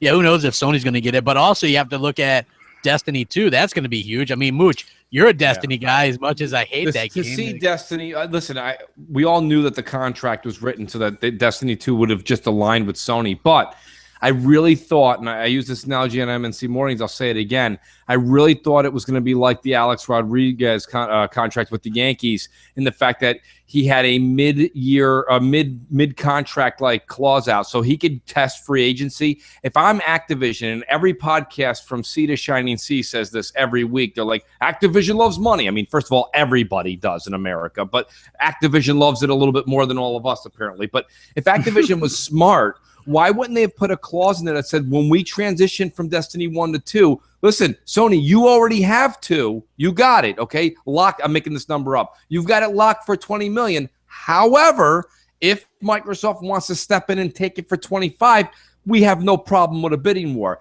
That's a company that loves money, not a company that says, we got something great on our hands here. Let's just lock in with a company that's only got about a fraction of a fifth of what Microsoft actually has in wealth. So, I mean, I don't understand. We sit here and we have to understand something else. Sony's in the TV world and they're in video games. I mean, that's a misnomer because Terry Myerson has that fucking division on lock, dude. Like isn't like the Xbox has the entire coffins of all of that shit's on a shoestring budget. Terry Myerson runs a fucking tight ship, and it's. I mean, you could be right along with the bidding war about the Destiny 2 stuff. I mean, because we mentioned that. No, I don't. I actually don't think I'm right. I'm just shocked that Activision didn't have that clause in the contract. Is my point. They very well. And we don't know if they did though. That's the best part. We don't know. Maybe they did have a bidding war. Microsoft said, "Well, we got this much, and you know what? We're coming to $399 this year with this console. We'd rather hold on a second. Just hold not on. use that much money." But wait a minute. Let's just talk numbers here because we just said that if Red Dead is possibly the amount of a small game at $30 million, renewing a contract, something like Destiny 2 is probably something between 20 and 30 as well. Microsoft couldn't have said, well, we're okay at 20, but we're not going to bid war you because we've got to have Splinter Cell? No. I mean, let's just, so what I'm saying to you is if that clause was in there, Microsoft was going head first for Destiny 2. Let me ask you this question, buddy. How much do you think this cancellation of Scalebound had any effect on any of these things? Phil going to his boss and saying, we dropped $50 million on this project. You ain't seen anything back from that. And then Phil's like, I need money for Destiny 2. And he's just like, yeah, well, it burnt up with Scalebound, so good luck. It's like, hey, Fable Legends is Scalebound. Yeah. And I think these prices we're That's throwing a out good there. deal, man. I know we're just guessing on these prices. 20, 30 million for Rice of Destiny. Like I think that's just exponentially higher than it actually was. Like Microsoft paid for all of the Grand Theft Auto DLC. It was what, 30 million crap you said? 50 million was alone. 50 million for that, and they actually got a piece of that back for every single bit of that they sold on their store. But that was also 10 years ago. I know, but I'm just saying, there's no way Destiny rights are costing $20 million. That's kind of crazy. I don't know. I don't know. I picked that number out of thin air, but I mean, I know. I got news for you. Anybody who's a baseball fan knows that when the New York Mets re-upped David Wright's contract, they put insurance in case his back broke, which happened 6 days after they gave him a $110 million contract. What I don't understand is why did Platinum Games get to basically do everything but wear the robber's mask and hold a gun to Phil's head and get away with all that money? Part. Right? Why is it that there's no contract? Like everything we all do for a living, everything, whether it be McDonald's, Nike, Reebok, your company, whatever you work for, Inc. If anybody makes a product that goes out the door and it doesn't work or it's broken and it doesn't deliver, there's a refund policy, especially if it's immediately after the product goes out the door. Here's something where Platinum Games basically took the money from Microsoft to make that Nier game. Okay, they basically robbed Peter to pay Peter, and I don't understand what the hell's going on. Why is nobody pointing the finger at Platinum and saying shame crooks? Because it was hard to prove. Like I remember, I was like when I was looking to shop that, I'm like, how come nobody's doing this? Because behind the scenes, multiple outlets were like, this is a thing that seems like really happened where Platinum Games, again, according to internet speculation, I want to say this is not me saying this factually, but the speculation was that Platinum Games was taking the money that Microsoft was giving them for Scalebound, and they were using it and funneling it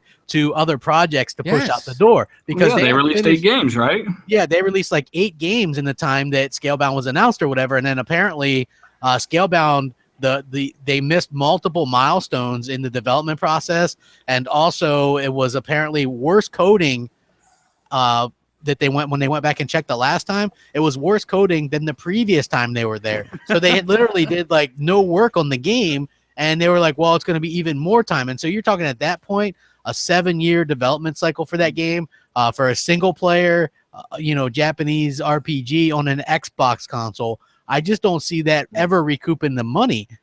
You know what I mean? So they pull the plug on it, and it does make Microsoft look bad. So that's right. Just let me break it down for you, boys. Now listen to what y'all are saying here, and that'd be like me going out and spending all my hard-earned money on the fucking missus to get her plastic surgery, and she goes next door and fucks the neighbor. I'll be pissed right off too, son. Thank you, Cletus. Oh, brilliant as always. Thank you very much. Where do you live, Cletus? They got any plastic surgeons down there in Louisiana? Yes, they do, man. We just melts down butter tubs and we fills it up. That's what we do. Butter tubs, nice. So Sony did something a little bit weird. They started, I guess, phasing out their 500 gig PS4 Slims. Everything's going to be makes sense. Yeah, everything's going to be 1 terabyte for $299. Rand, I think you did a video about this. Yeah, and people didn't really understand what I was trying to say, but whatever. Well, 500 gigs is too small. Well, I mean, look, I understand there is a 1 terabyte hard drive for Xbox, but like, I think 1 terabyte should be the fucking minimum. Like, there shouldn't be a 500 gig one, and that was my whole kind of argument. I mean, to put that into perspective, right? You buy any cheap ass PC off the shelf somewhere, and it's got most like 95% of them are 1 again, terabyte. guys. We gotta remember the context. I listened to Rand's rant, and I also heard Crap talking about it. I think he touched on it in the video, but I did catch Rand's. And here's my thing, Rand. Your point is correct, but your point is correct for everybody listening to this podcast. Everybody listening to this podcast, but it's not necessarily correct for the guy or kid or person that likes just to play Madden, Call of Duty every year. And, and that gets the cheaper purchase price on the shelf. And listen, I'm with you. Everything you said, I totally agree with you. But here's why you're wrong. Well, the reason he's wrong is just because there is that casual customer, which happens to be, by the way, out of the 60 million Sony fans, they used to be all 360. Out of the 60 million PS4s, 58 million of them are playing Madden and NBA 2K17 and Call of Duty. So, I mean, realistically, That's why they do it. And I mean, we had this discussion when we said, well, what will Scorpio come out with, right? And now everyone knows Scorpio is going to come out with a 1 terabyte. But let's be honest, when you're talking about Scorpio and 4K textures, aren't we talking about the exact same thing? It's all relative, okay? Because this generation we're currently sitting in, 500 gigs to this generation is 1 terabyte to the mid-generation Scorpio, because everything's going to demand more. And now we're like, we need at least a terabyte. To answer your question, us gamers and people listening to this podcast, we actually need 2 terabytes in the Scorpio. No, really, we need 2 terabytes in the Scorpio to be status quo, if we want to actually speak correctly. So the 500 this generation and the 1 terabyte on the Scorpio is literally just to save about $50 per console out the door. And we can't forget too that all of us have external drives. We've already paid for massive amounts. But of I mean, storage. Rand made a good point in his rant to say that he plays with. He does. Everyone that Rand plays with. Rand's not. If you have Rand on your friends list and you look at who he plays with, he's not playing with somebody who's like, hey, I can't find the settings fucking location on my Xbox. He's hanging out with true gamers, right? So if he's saying that there's people that he plays with that don't want to get it, and I get that. I actually do get that, because there's something very novel to picking up an Xbox or a PS4 where out of the box it's got enough storage to last you a couple of years. There's something to that. However, that something, folks, is called money. It costs money to do that. So it's going to cost you. I wouldn't use Rand's friends as a good example. These guys all have like 500,000 gamer score or more. I mean, look, the other thing too, though, is that we're looking at a very small price difference now between 500 gigs and 1 terabyte for these drives. I mean, very small, especially in mass production. Either way, it adds up, and it's going to get passed on to you. Well, apparently the 4K drive only cost about $35 that Sony saved by not putting it in their Pro, which was a awful move. Yeah, it didn't really explain it. I could have explained it in the video a little bit better, but like when you do a like side-by-side comparison, so if someone goes to GameStop and they're like, I want the PS4 1 terabyte, and then for the same price, because the $291 one to $299 right now is the 500. Yeah, and so like a consumer's gonna be looking at that. Well, 1 terabyte's bigger than 500. I'll get this one over that one, right?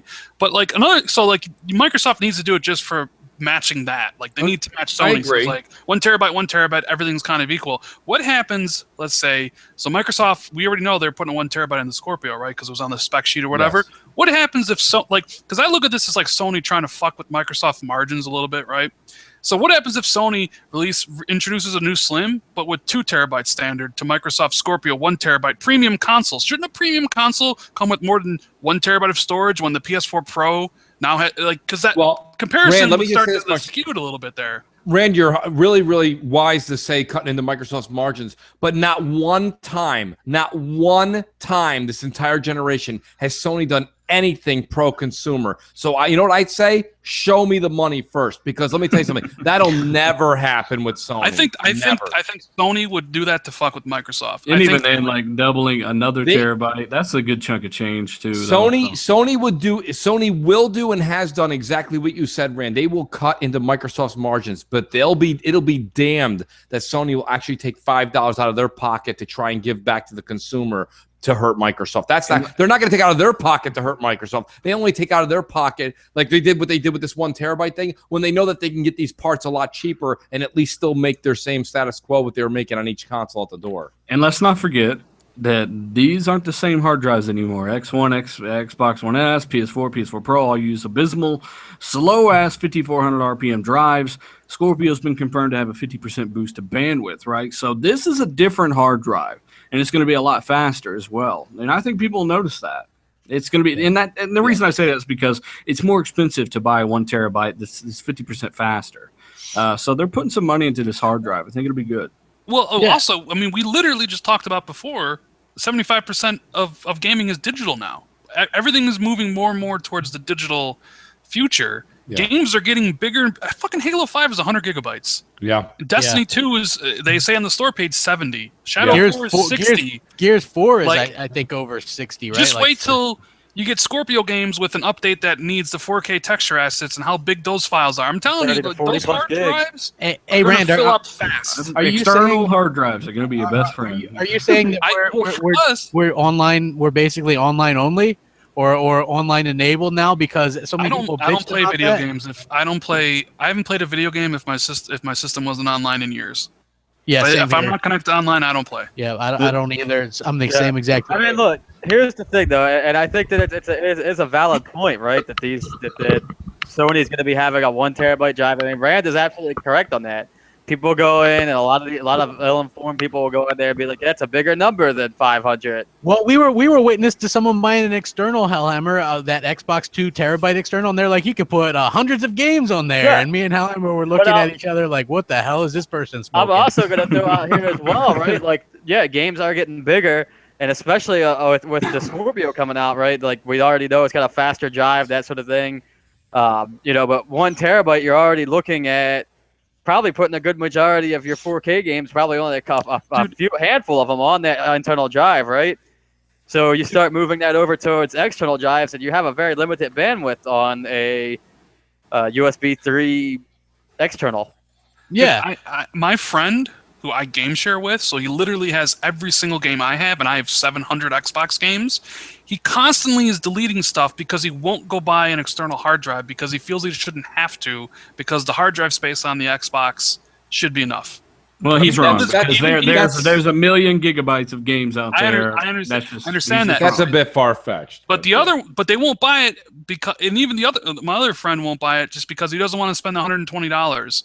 So they constantly juggle, and these are people not hard up for money either. Like they just feel like it's, I don't know. It's weird to explain. They feel like it should be provided for by Microsoft.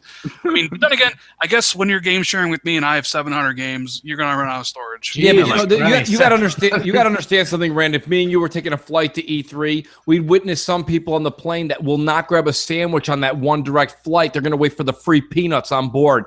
You know, that's the problem with some of these people. They actually want to just try and stretch the penny out as far as they can. My whole thing is this: if you call yourself, that's what I don't understand, and I just try to actually spit out the truth here. If we're all going to call each other gamers, well, then you got to listen, let me pay a little tribute to Crap here. You know, Crap goes out and supports his team no matter what he likes. He likes a game, or he likes a developer, or he likes a platform.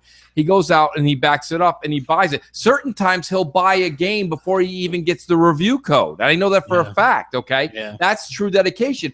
You can't have somebody that's so they go to work, they're hardworking Americans or hardworking just folks in general, go out, do their 9 to 5, come home, they love the game, and they're like, you know what? That extra $70 for enjoyment, fuck that. You know what I mean? Like, you can't really say that. Like, I don't really understand that. Now, I do understand that if you say Microsoft should give me a terabyte or 2 terabytes, but let's be honest, Rand, you said it yourself, 700 games? And there's people who have like 3, that's way over the 2 terabyte thing. So someone in the chat says that he has 700 games, but 690 are backwards compatible. And I know for a fact that Rand doesn't keep backwards compatible games. Every single one, every one of the 360 games in my list is hidden, so I don't got to see that garbage. Exactly. You know what's funny? Go ahead. How do you access those hidden ones, though, Rand? I did want to ask. Once you hide them, you hold right bumper and you press X, and it'll bring up the hidden list, and then you press it again to hide everything. Perfect. Thank you.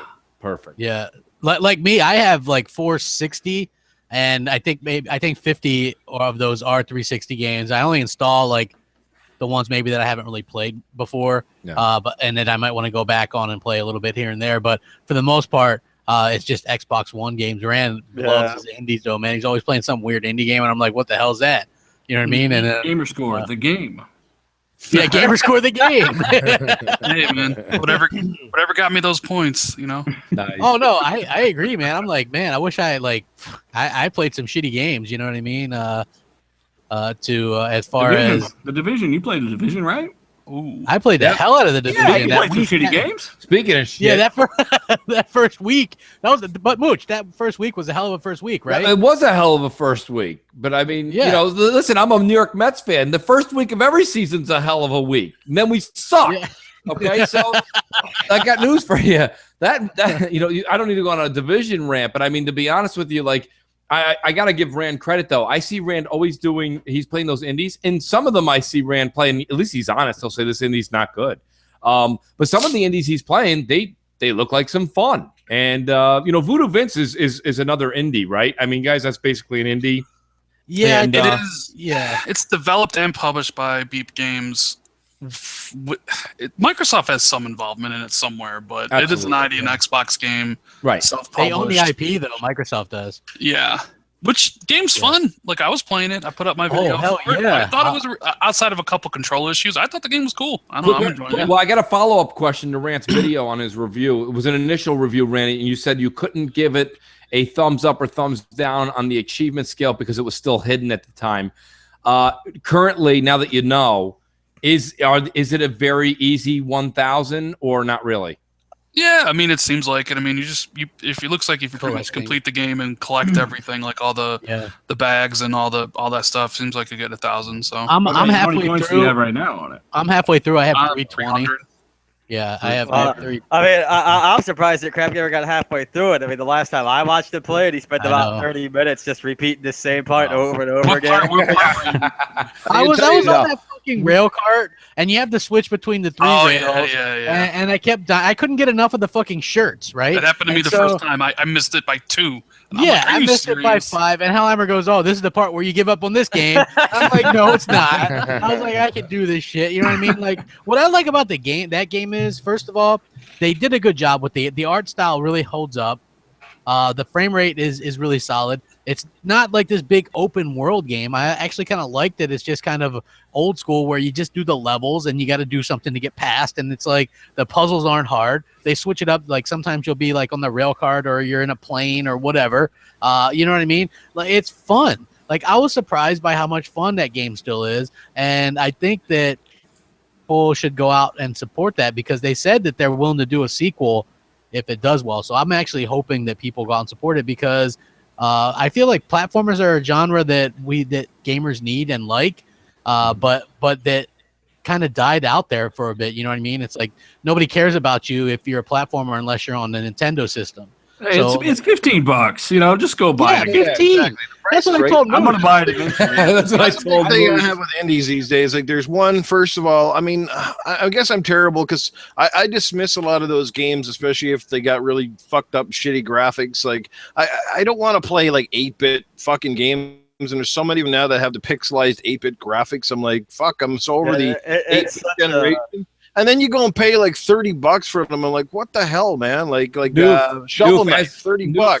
As we speak, Noof, GKB is making a Noof Nukem voodoo doll to poke you with because Hyper Light Drifter is everything you just said you hated. Yeah, well, and then it's the prices, they're out of whack. Like I said, I mean, I'm not dissing Shovel Knight because I hear it's a pretty good game. I haven't played it $20? yet. That was in our top I 10 want that one week. freaking game so bad. You know? I'm not paying $20 for it. Exactly. And it's Yacht like Club 30 games. 30 Yeah, something you hear bucks me. over on the Switch. Like all the games even go up on that fucking thing. And I write like, that and company I don't all have the the. time. Not only are they overpriced, a lot of those indie games, but I don't have the time to invest in some of them. Like I can't get invested in them. Like everybody raved it was a Super Meat Boy back in the day there when it came out, and I took one look at that game and I went, nope. Never mind, and I you know why, Noof? And listen, this is where nostalgia actually works against you in this case. Like we kind of everyone in this podcast for the most part grew up playing what Super Meat Boy is. We played that was the games we only had. Okay, like people who talk about platform like Atari games, Coleco games, early NES games. That's what they were. Okay, so now when somebody's like, this game is so great, it's so like wild how it used to be. Used to be like everything in the world. You understand? What if somebody handed all these millennials a car that had roll-up windows, no air conditioning, and a tape deck? Is that cool? Nobody wants that. And that's the problem when we get these pixelated games. We've been playing those for like decades. We're done with that. That's why we on these podcasts kind of get a little excited about what the latest and greatest is going to be on a AAA game right now. We want to see the ingenuity of like the level design, the graphics, the wow factor, the Michael Bay boom that goes on. And when people are like, I can't really wait. Now, don't get me wrong. I will tell you this much. There is a little bit of that I can't wait. I would love to play Shovel Knight. I'm just waiting for Shovel Knight to be what it should be. That's $10 Yacht Club games. But, nonetheless. But, yeah, that's the thing. I think with some of it is when people are like, oh, I really can't wait to go play that. Look at their license for a second. They were probably born in 2001 because they didn't play the essence of what Super Meat Boy was through the 80s. It's new to them, right? Yeah. It's new to them. Well, Rare Replay's got like 30 games on it, but about at least the first 10 of them are absolute garbage from the old fucking 80s. They're just so bad. Well, like playing 5 minutes of them, I'm like, what is this crap? You know? Yeah, you're playing. We were playing with the 4 colors off of the Amiga.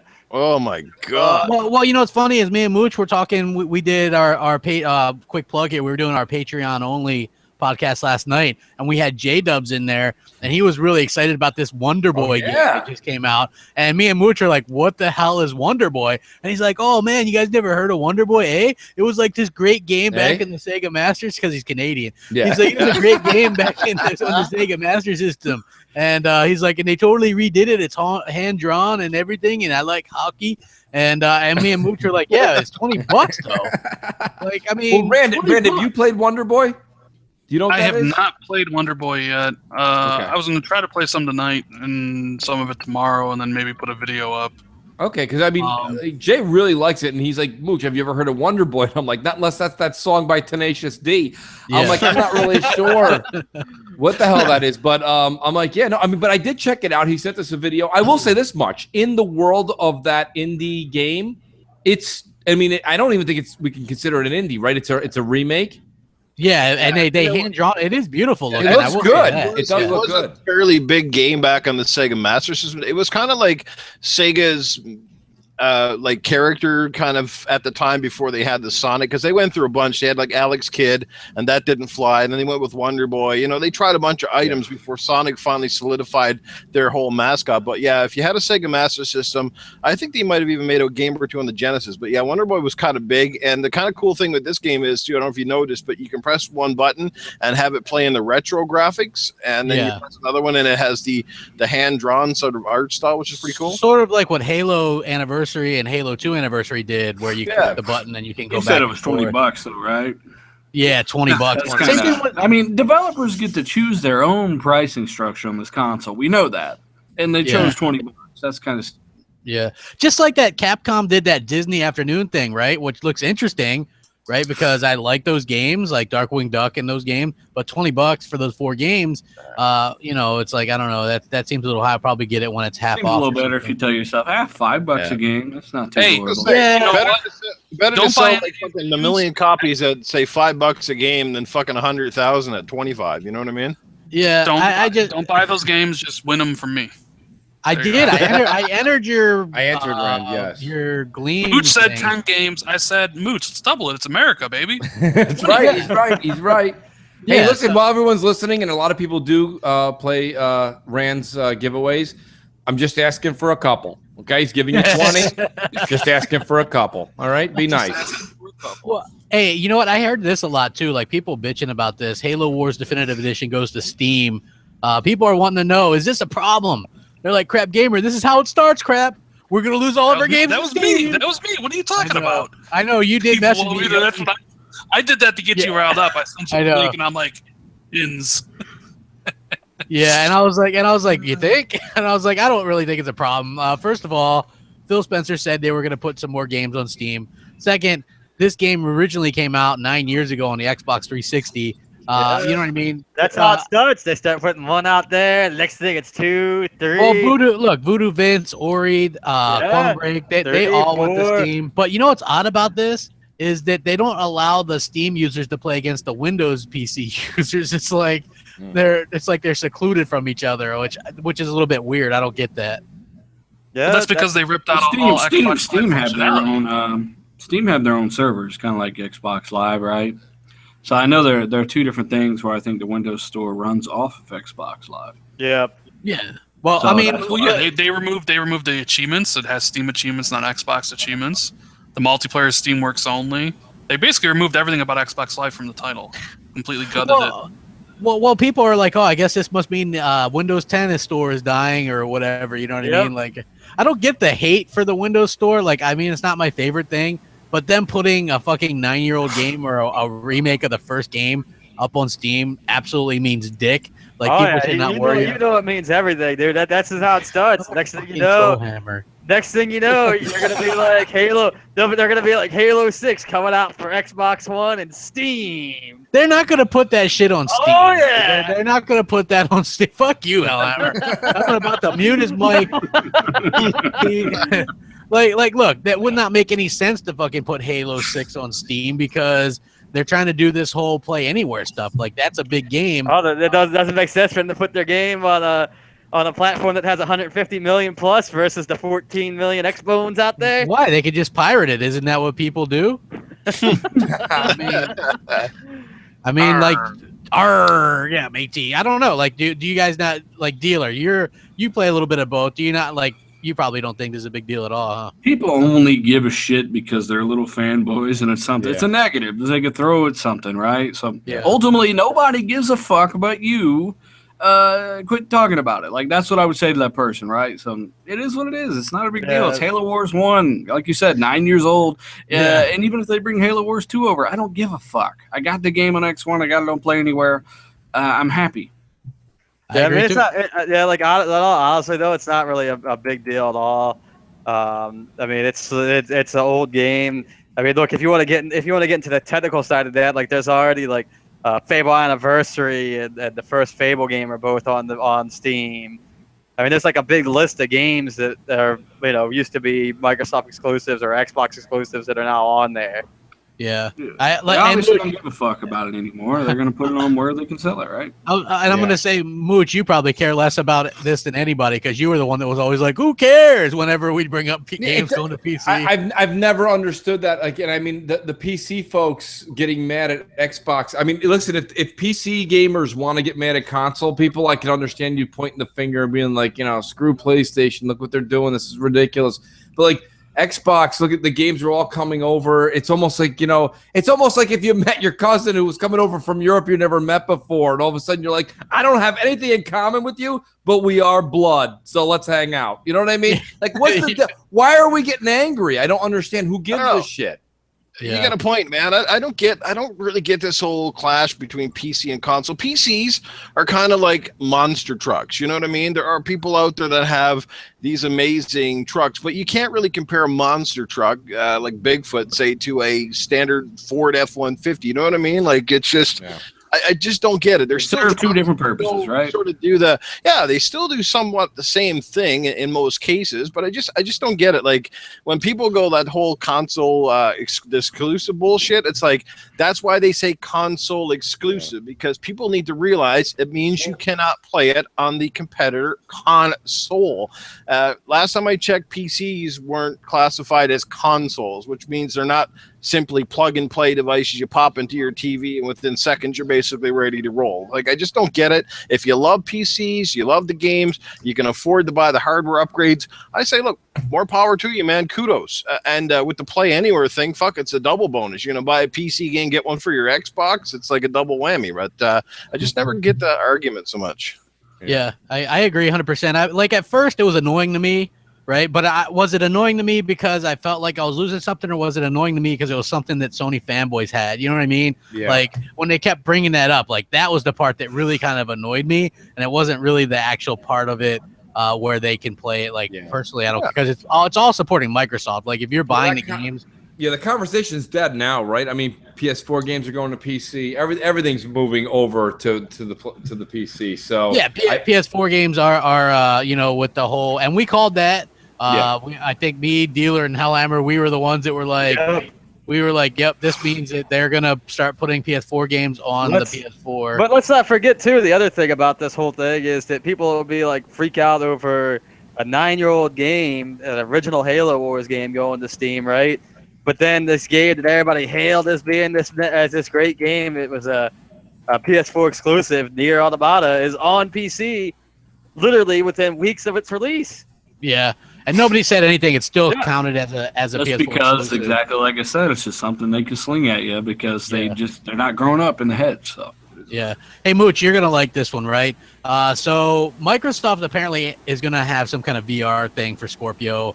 We've kind of known that, but apparently, according to this article, their deal with Oculus kind of fell through, and AMD's corporate vice president Roy Taylor slipped up and he announced the company's partnership with Microsoft on VR for Xbox.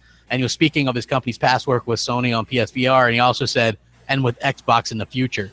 So, again, this is playing into something that I thought, like, VR is okay. It's kind of cool as a little gimmick or whatever, but I don't really want that taking up E3 time.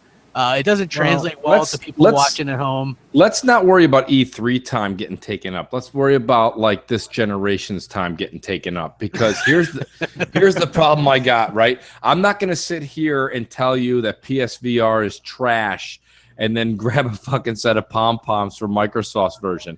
Yeah. I'm telling you right now that VR is already jumped the shark, okay? PSV, let's just pick on PSVR, but this goes for Microsoft's VR. And I understand that Microsoft's VR may be better. It's going to be better, but that doesn't mean I still want it. PSVR has been out in the wild now since October of last year.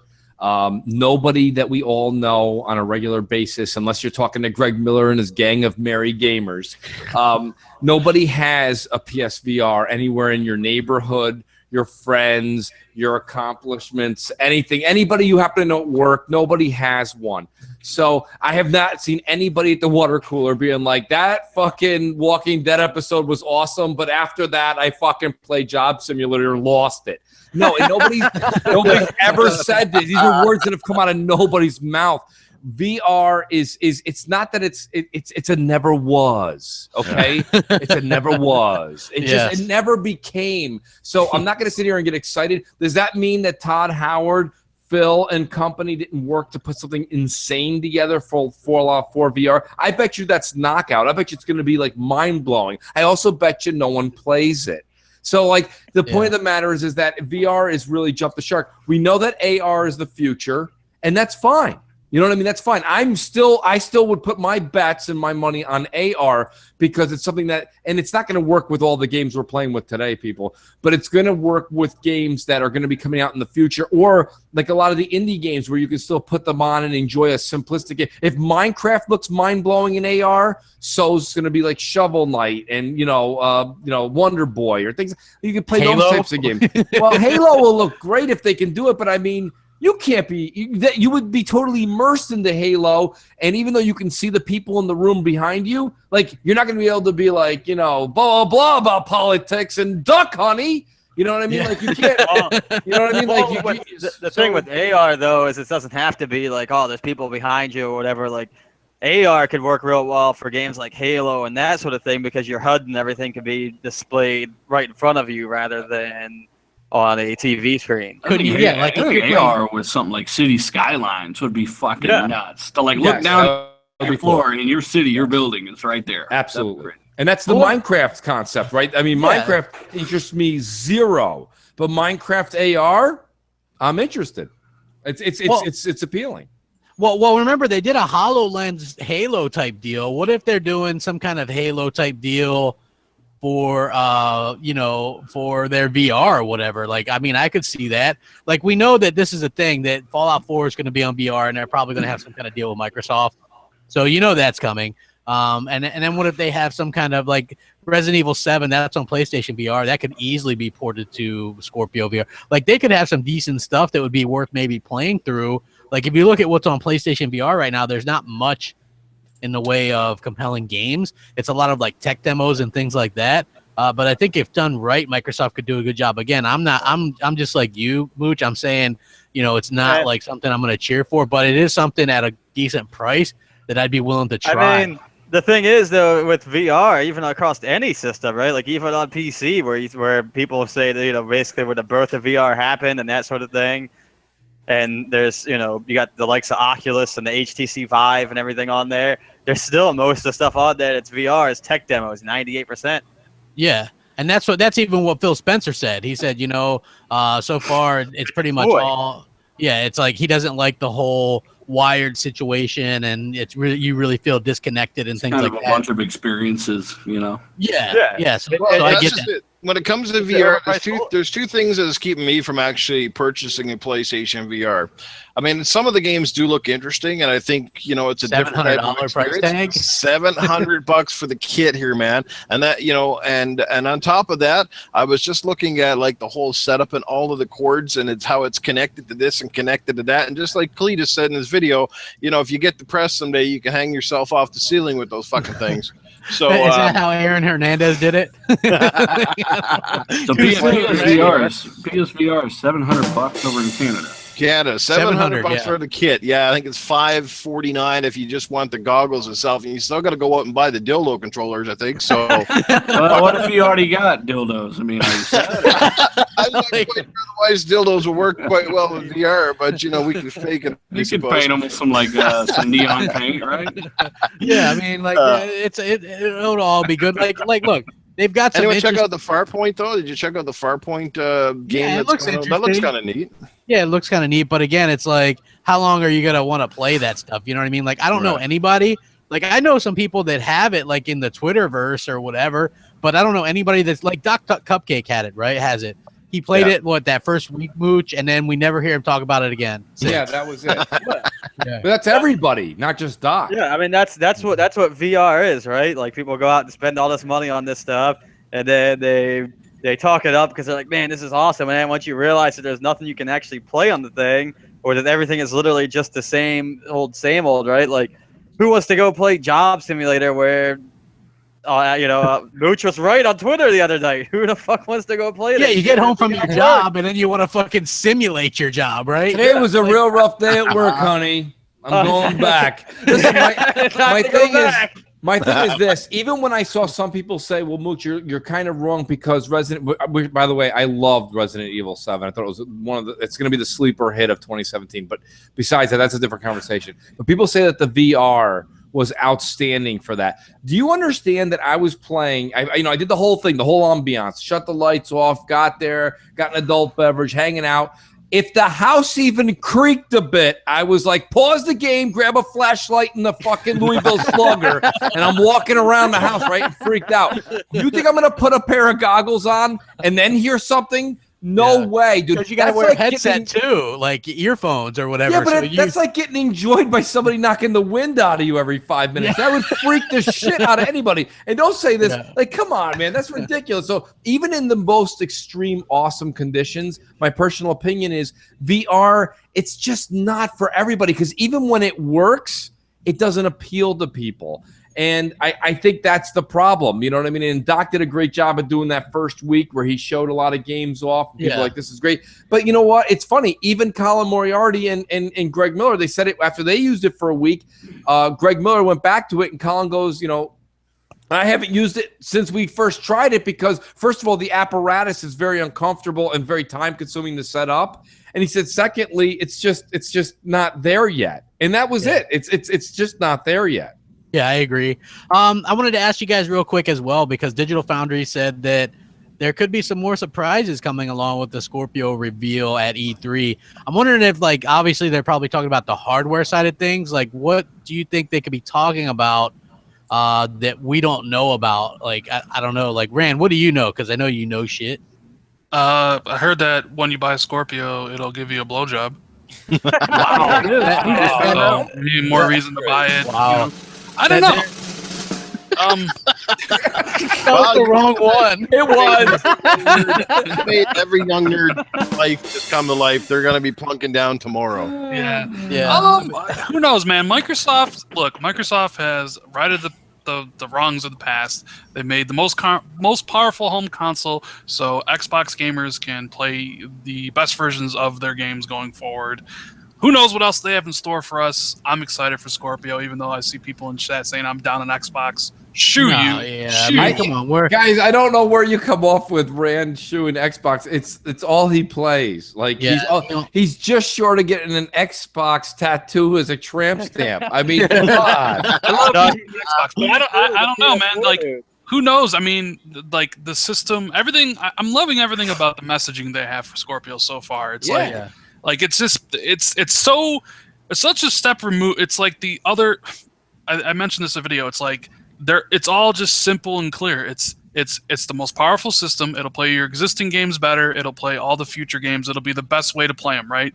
And you don't need to know the reasons why, but if you do, there are these articles you can read to, so you can understand how we got there. But it doesn't really matter. And if you compare it to 2013, where 2013 was games, movies, TV shows, Connects, fucking DRM, 24 on, it was like a whole bunch of nonsense. Where right now Microsoft is literally just power and the best place to play. And I'm really digging the messaging that they're giving out right now. But if they have more surprises, I'm game. Hey, Rand, I got a question for Rand, because I mean you talked to Mike, and do you think that all these really cool things we're going to see, like Gamertag overlay and all this other new stuff that's coming out, this will all be coming out way before Scorpio, correct? Like we'll be using the party chat overlay. I just got the update last night, for the party chat overlay. Quick question, because feature. It's an outstanding. First of all, it's an outstanding feature. It's probably one of the greatest things I've seen come to consoles. Did you watch Scratch's video about it? I absolutely watched Scratch's video, and I'll tell you right now, I like it. The only thing was, and here's me just going out on a limb, I was kind of hoping it was going to show the gamer pick? Our gamer pick. Yeah. When I tried it out last night, I thought so too. But then you'd probably figure it'd probably be too big that the gamer pick's in there and stuff. But it's really cool if like you're not like if you don't know everybody's voice, or if you're looking for group, or if you just want to know who's talking. It has that little image up there with who's speaking. Absolutely, it's such like a novel concept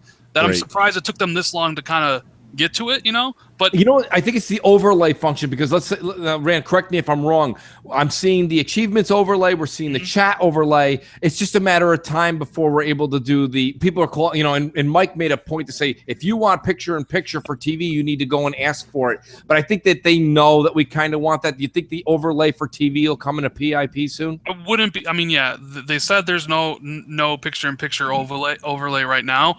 But as I've always been told, they monitor the user voice thing all the time. So if you guys really want that, go make your voices heard, because Microsoft is all about giving the fans what they want. So if everybody out there is like, I want this, then they'll probably bring it back.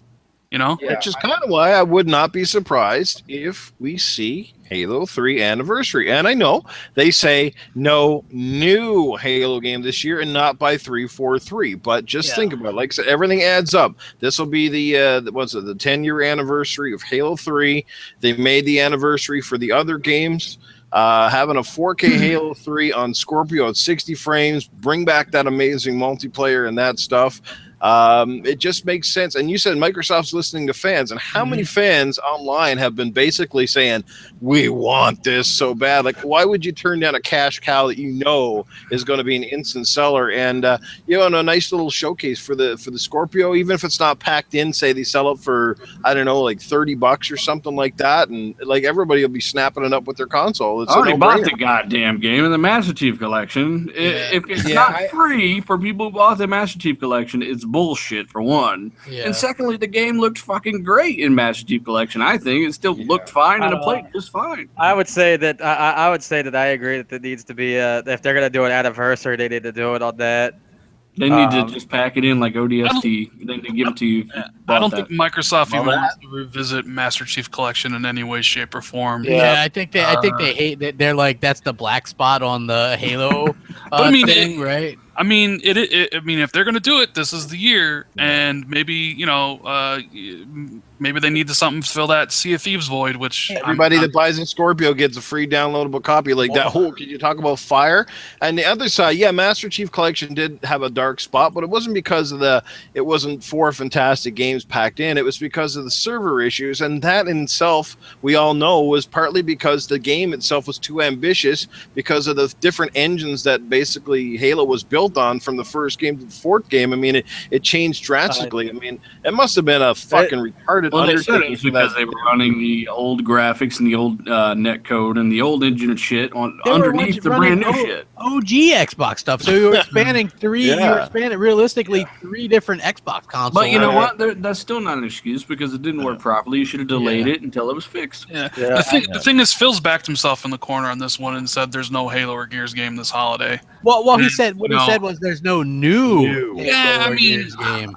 Look, what are the games coming out for holiday for Microsoft? So you assume Forza Motorsport 7, State of Decay 2, although I'm kind of thinking that's out in September or August. What else? Sea of Thieves. Although I have a feeling Sea of Thieves is coming out next year. I think that'll get delayed, probably to March or April. I have to agree. I have to agree with that. So you're left with like we can't talk about. You must be talking the downer about that. No. 6 months away from bringing out the game essentially, and they're still running fucking alphas right now. That doesn't seem good. That's what I was asking last time. I was like, they're just now putting in the fucking skeletons. Like, you guys think this is coming out this year? Well, who mentioned skeletons? I mentioned no skeletons. Yeah, no, I don't know anything about any skeletons. They made that public. Like, that was in a video. Right? Like, yeah. So they then have guns. You have Crackdown 3. You got Forza. You have State of Decay.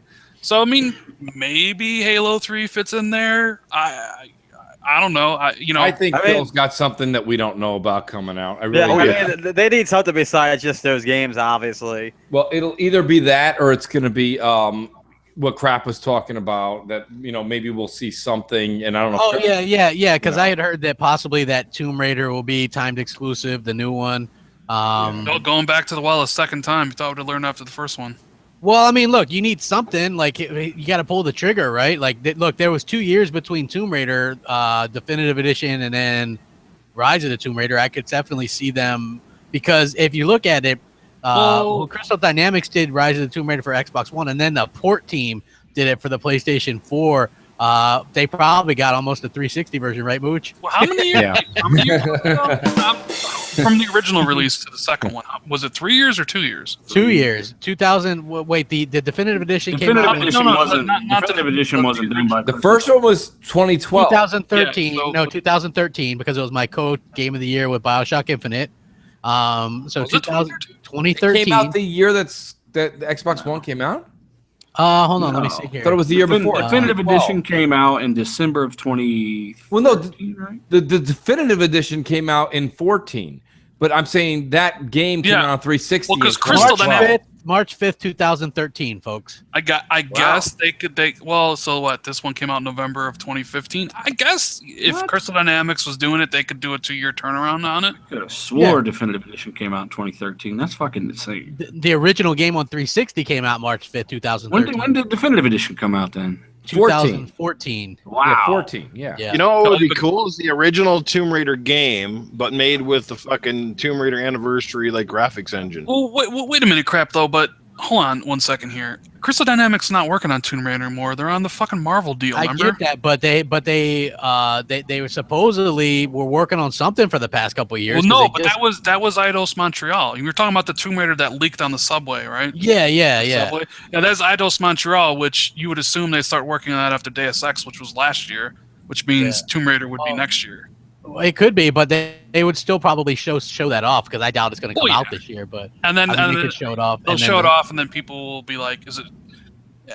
I don't know. I think they went to the well on that one. It didn't pan out well. Don't even bother doing it again, because you're just going to get it's completely it's diminishing returns. You did it once already. I'll agree with Rand on that. Rand, I'm going to agree with you on that, but I will say this much. If Microsoft does not have something else coming out that we're unaware of this year, I do think on a third-party deal, what they'll do is they'll do a little bit of Sony's own magic to themselves. Sony showed us last E3 everything that was coming out this year or beyond. And what I think Microsoft will do is either show one of their first parties that's coming out next year that we don't know about, or a huge lucrative deal. I'll use the Rise of the Tomb Raider successor, but it will be something to that nature that's coming next year that they'll have exclusivity with. So I think you're going to see something fills. Look at Sony's not the only one that can go, oh shit, Scorpio's coming out. We need to go buy up everything. We can do, and everyone's like, Sony's genius. Look at this Counter-Strike. Microsoft can do a Counter-Strike too. They know what's happening. They also know what we don't know. They know games that are coming out in the next 12 to 18 months. So they could do a lucrative deal with something that maybe is coming out next spring that's huge that we don't know about, or next fall that's coming out that we don't know about. Because game companies, just like First Party and Microsoft then, are trying to release information on games much closer to release dates these days, right? Nobody wants to do what happened in 2013 where we were like, hey, you're going to get Quantum Break later.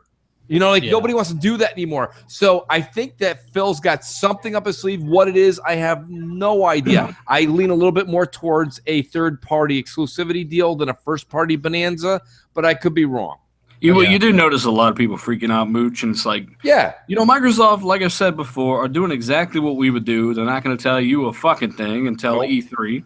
That's right. And just wait. Like a month and a half, 2 months, it's not a big deal, and we'll see what they're doing. But dealer, I want to know now. Well, I know you do. And Rand makes a good point. You know what's funny though, guys, is that just like we've made gaming, YouTube has made gaming just like what we see on political news, right? News when we were all growing up used to only be on 6, 10, and 13 from 6 o'clock at night until 6:30. That was the end of your news until 11 to 11:30.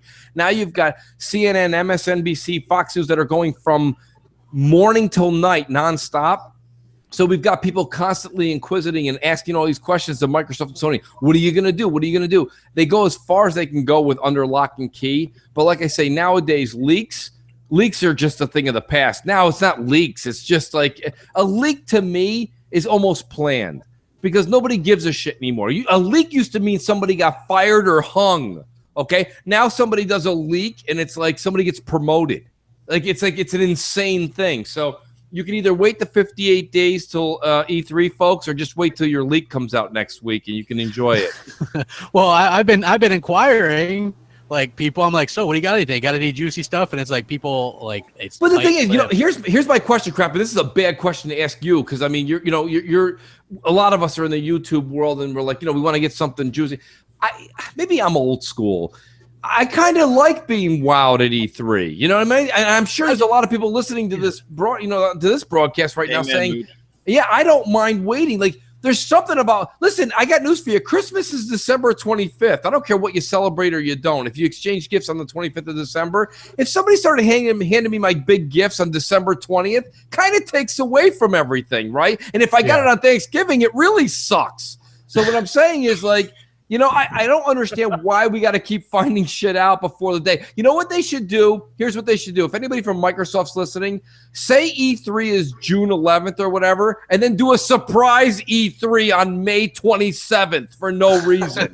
And let's just fucking do it like everybody wants, right? We're doing our own E3. We're just doing E3 tomorrow at 11 p.m. You know what I mean? Do it at a wacky hour. I don't understand. Everybody can't wait for leaks. But the thing is, though, that's the date it gets released. You can't get your birthday present for next year the day after your birthday.